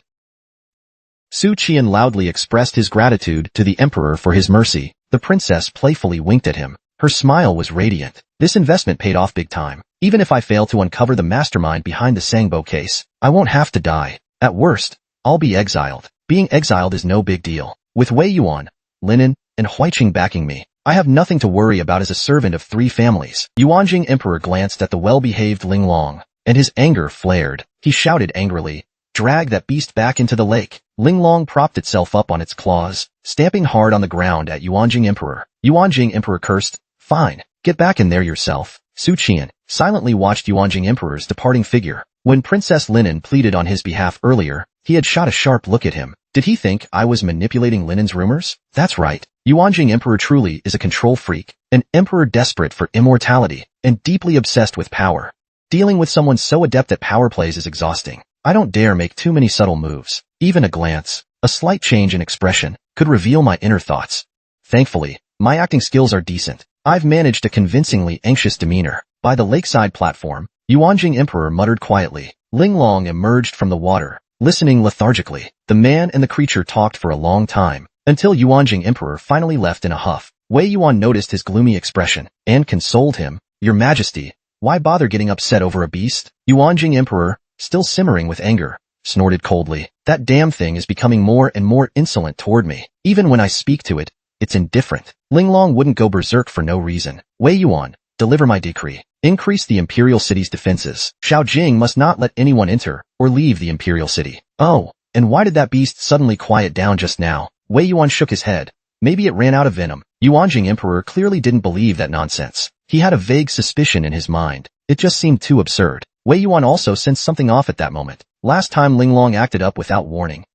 Su Qian was by Huiqing's side. This time, however, Su Qian wasn't nearby. There must be another reason for Ling Long's frenzy. But with so many guards unable to stop it, it suddenly became obedient in front of Su Qian. This question flashed through Wei Yuan's mind, but was quickly dismissed. He had investigated Su Qian's background. It was spotless and quite unremarkable. Trying to tie her and Ling Long together seemed far-fetched. Ling Long's sudden calmness could be explained by having released its emotions, or not wanting to harm Princess Linen. The Emperor probably thought the same. Man and minister strolled slowly toward the city. Without turning around, Yuanjing Emperor suddenly said, "It's been years since the Duke of Zhenbei returned to the capital, hasn't it?" Wei Yuan's eyes flashed. "Yes, it's been some years." Yuanjing Emperor nodded. "After next spring, summon him back. I miss him as well." Su Qian drove along the broad streets of the inner city. In the carriage sat Wei Yuan. Su Qian was curious. "Lord Wei, what's the deal with that Ling Long? A dangerous beast like that in the Imperial City. Does it hurt people?" Wei Yuan's gentle voice came from inside the carriage. "Ling Long is usually very docile. As long as you don't provoke it,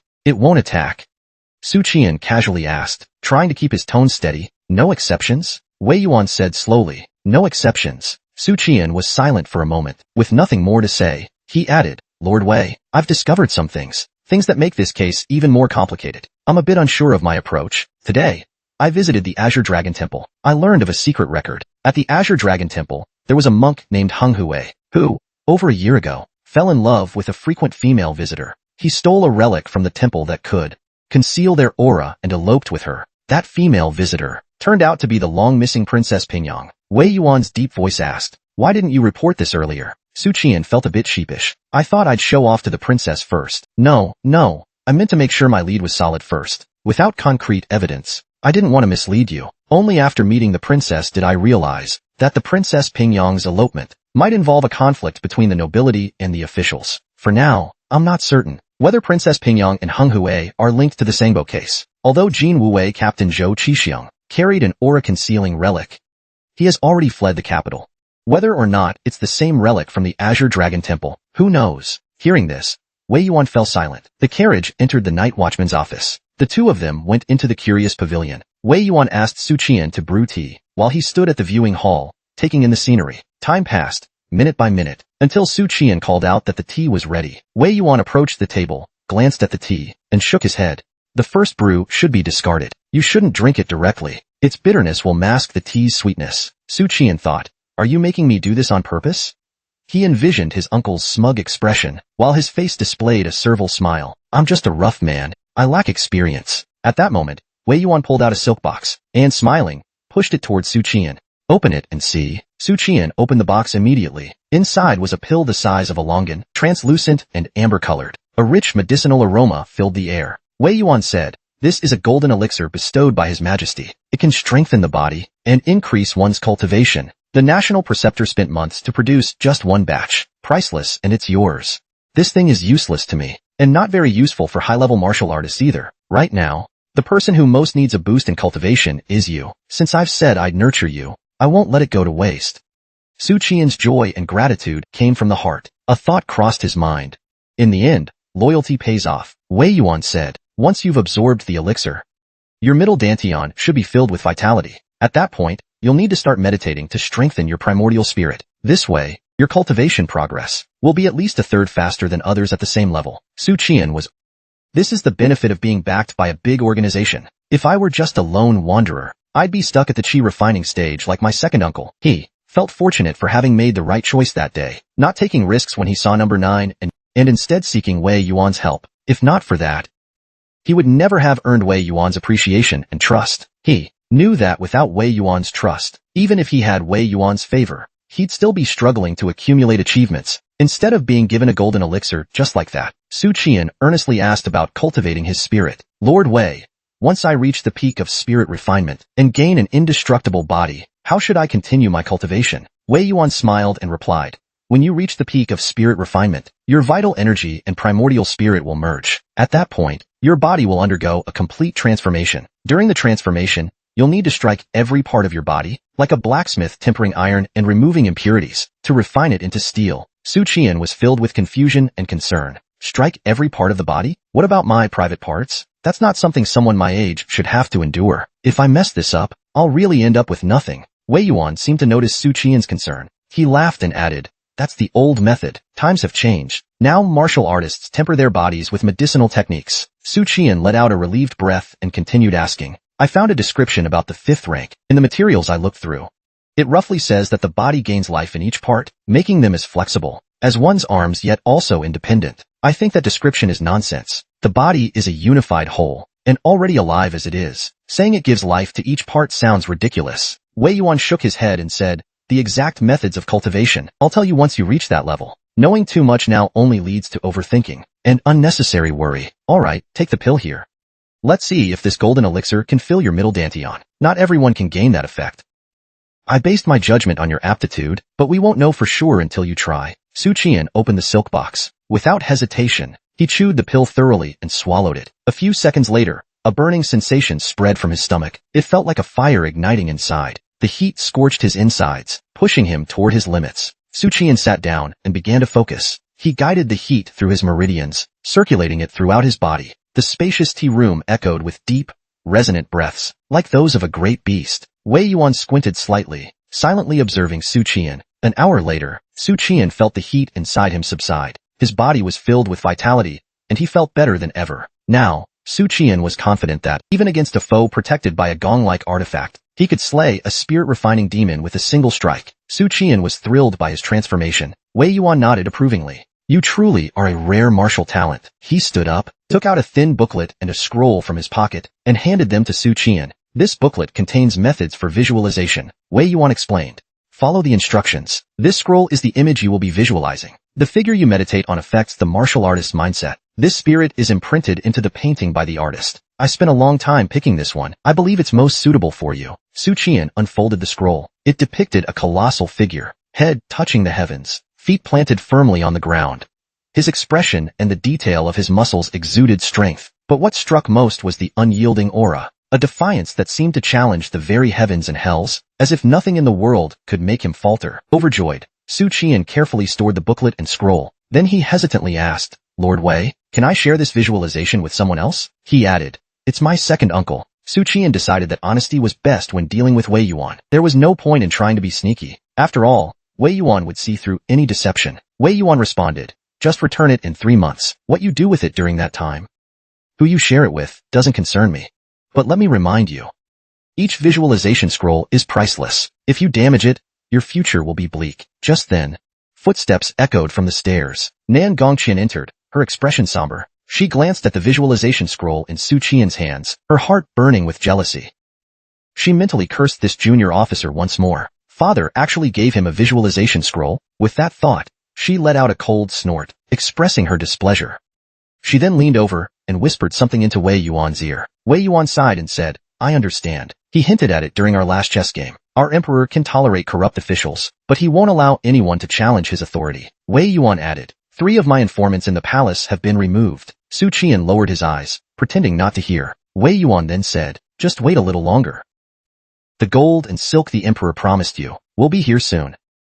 Su Qian perked up instantly, his eyes filling with desire for the promised riches. By late afternoon, palace attendants arrived with the emperor's reward of gold and silk. 1,000 taels of gold, weighing about 60 jin, came in a large chest. 500 bolts of silk, each 4 zhang long, were stacked on 2 full carts. As it was nearing the end of the shift, the watchmen at the yamen hadn't left yet. They watched in astonishment as palace attendants pulled carts into the yamen. Song Tingfeng exclaimed, half envious, Su, you've hit the jackpot. You have to cover the Jiaofeng division expenses next month. Su Qian shot a look at Yan Luqing. Don't spout nonsense. I don't even go to those places. After saying this, he opened the chest and took out 4 ingots of gold, distributing them to Li Yuchen, Min Shan, and Yang Feng. Take this and share it with the brothers. He also handed one to Lu Qing, saying, Head Lu, no need to decline. The other watchmen watching from afar were filled with, they wished they could join Su Qian's team. 1 ingot of gold was around 5 taels, equivalent to 40 taels of silver. Su Qian's total gift of 160 taels of silver made him seem incredibly generous. Li Yuchen asked, what's this reward for? Su Qian explained, it's for saving Princess Linen in the palace. He chose not to elaborate. Everyone was surprised. So it wasn't for progress on the Sangbo case? They felt a bit awkward holding the money.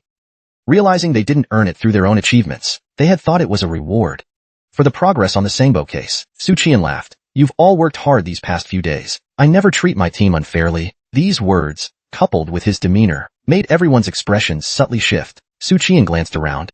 Where's Miss Kai Wei? Song Tingfeng thought for a moment and said, maybe she went back to the Department of Alchemy. Su Qian said no, she must have gone off drinking at some restaurant again. After the shift ended, the watchman escorted the rewards to the Su residence. Riding on horseback, Su Qian thought to himself, with all this gold, even if I leave the capital one day, my family will have enough silver to spare. It more than makes up for the losses from the tax case. Auntie can happily buy new jewelry and new clothes. Lining can eat out at the Guiwei building more often. Lin Yue's dowry is sorted too. Wait, she's still young. No need to rush into marriage. When Erlang enters the officialdom in the future, he'll have the funds to build connections. As for second uncle, that penny pincher, he won't have to spend all his money on household expenses. Maybe he can visit the brothels a few more times. Auntie has probably never seen so much silk in her life. Her hands must be, when I get home, should I slap her with silk or hit her with gold instead? Su Qian felt elated. Meanwhile, Princess Linen was holding her brother, the crown prince's arm, and entering the Jinqiu palace. The lively Princess Linen frowned slightly. It's too hot. Tell the servants outside to lower the braziers. The elegantly smiling imperial concubine, Chun, immediately ordered. Follow the princess's request. Lower the braziers. Concubine Chun, now in her early 40s, had long passed the prime of youthful beauty. She was in the peak of mature grace. Her skin remained taut. Her eyes still shimmered brightly. Her well-maintained figure showed. The passage of time had given her an air of mature allure. Apart from the empress, who was famed for her beauty, concubine Chun was unmatched among the consorts of the palace. Among the 4 royal daughters, only Linen could rival the eldest princess in charm and grace. Linen happily threw herself into her mother's embrace. Mother, how about I stay here with you tonight? Princess Linen staying overnight in the Jinqiu palace wasn't strictly allowed, as consorts were expected to attend to the emperor at night. But under Yuanjing emperor's reign, as he had long forsaken indulgence in women and the rear palace, many of these rules had become mere formalities. At that moment, the crown prince mentioned the incident earlier that day. Ling Long suddenly went berserk today, he said. It almost hurt Linen. Father and the guards couldn't stop it in time. The usually composed imperial concubine Chun was alarmed. She quickly pulled Princess Linen into her arms, anxiously checking her for any injuries. Let mother see. Are you hurt anywhere? She asked. Seeing Linen unharmed, concubine Chin's relief quickly turned into anger. What's wrong with those servants? Can't they control one beast? It nearly injured. Her voice trailed off. The attendants stood silently, their heads lowered in guilt as if they were to blame. After her outburst, concubine Chun urgently asked, and then what happened? Did the crown prince save you? Linen scoffed. Crown prince brother couldn't do that. Whenever Huiqing bullies me, he only talks big, but never helps me fight back. This only piqued concubine Chin's curiosity further. Tell me what really happened, she said. Linen's eyes lit up with excitement. I took on a junior watchman the other day, she began, and kept him by my side to get things done. It was just then that this happened, and he was the one who saved me. Concubine Chun frowned. A watchman? Linen continued. I know you don't like them, mother, because they're Wei Yuan's people, but now he's mine. Concubine Chun laughed lightly. Did his majesty reward him? The Crown Prince interjected. Of course he did. Concubine Chun nodded.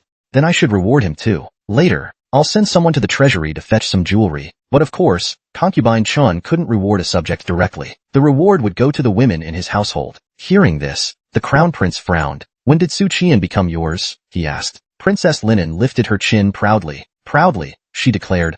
I took him from Huiqing. The Crown Prince teased. Does Huiqing know about this? He didn't scold you for it? Linen shivered at the thought.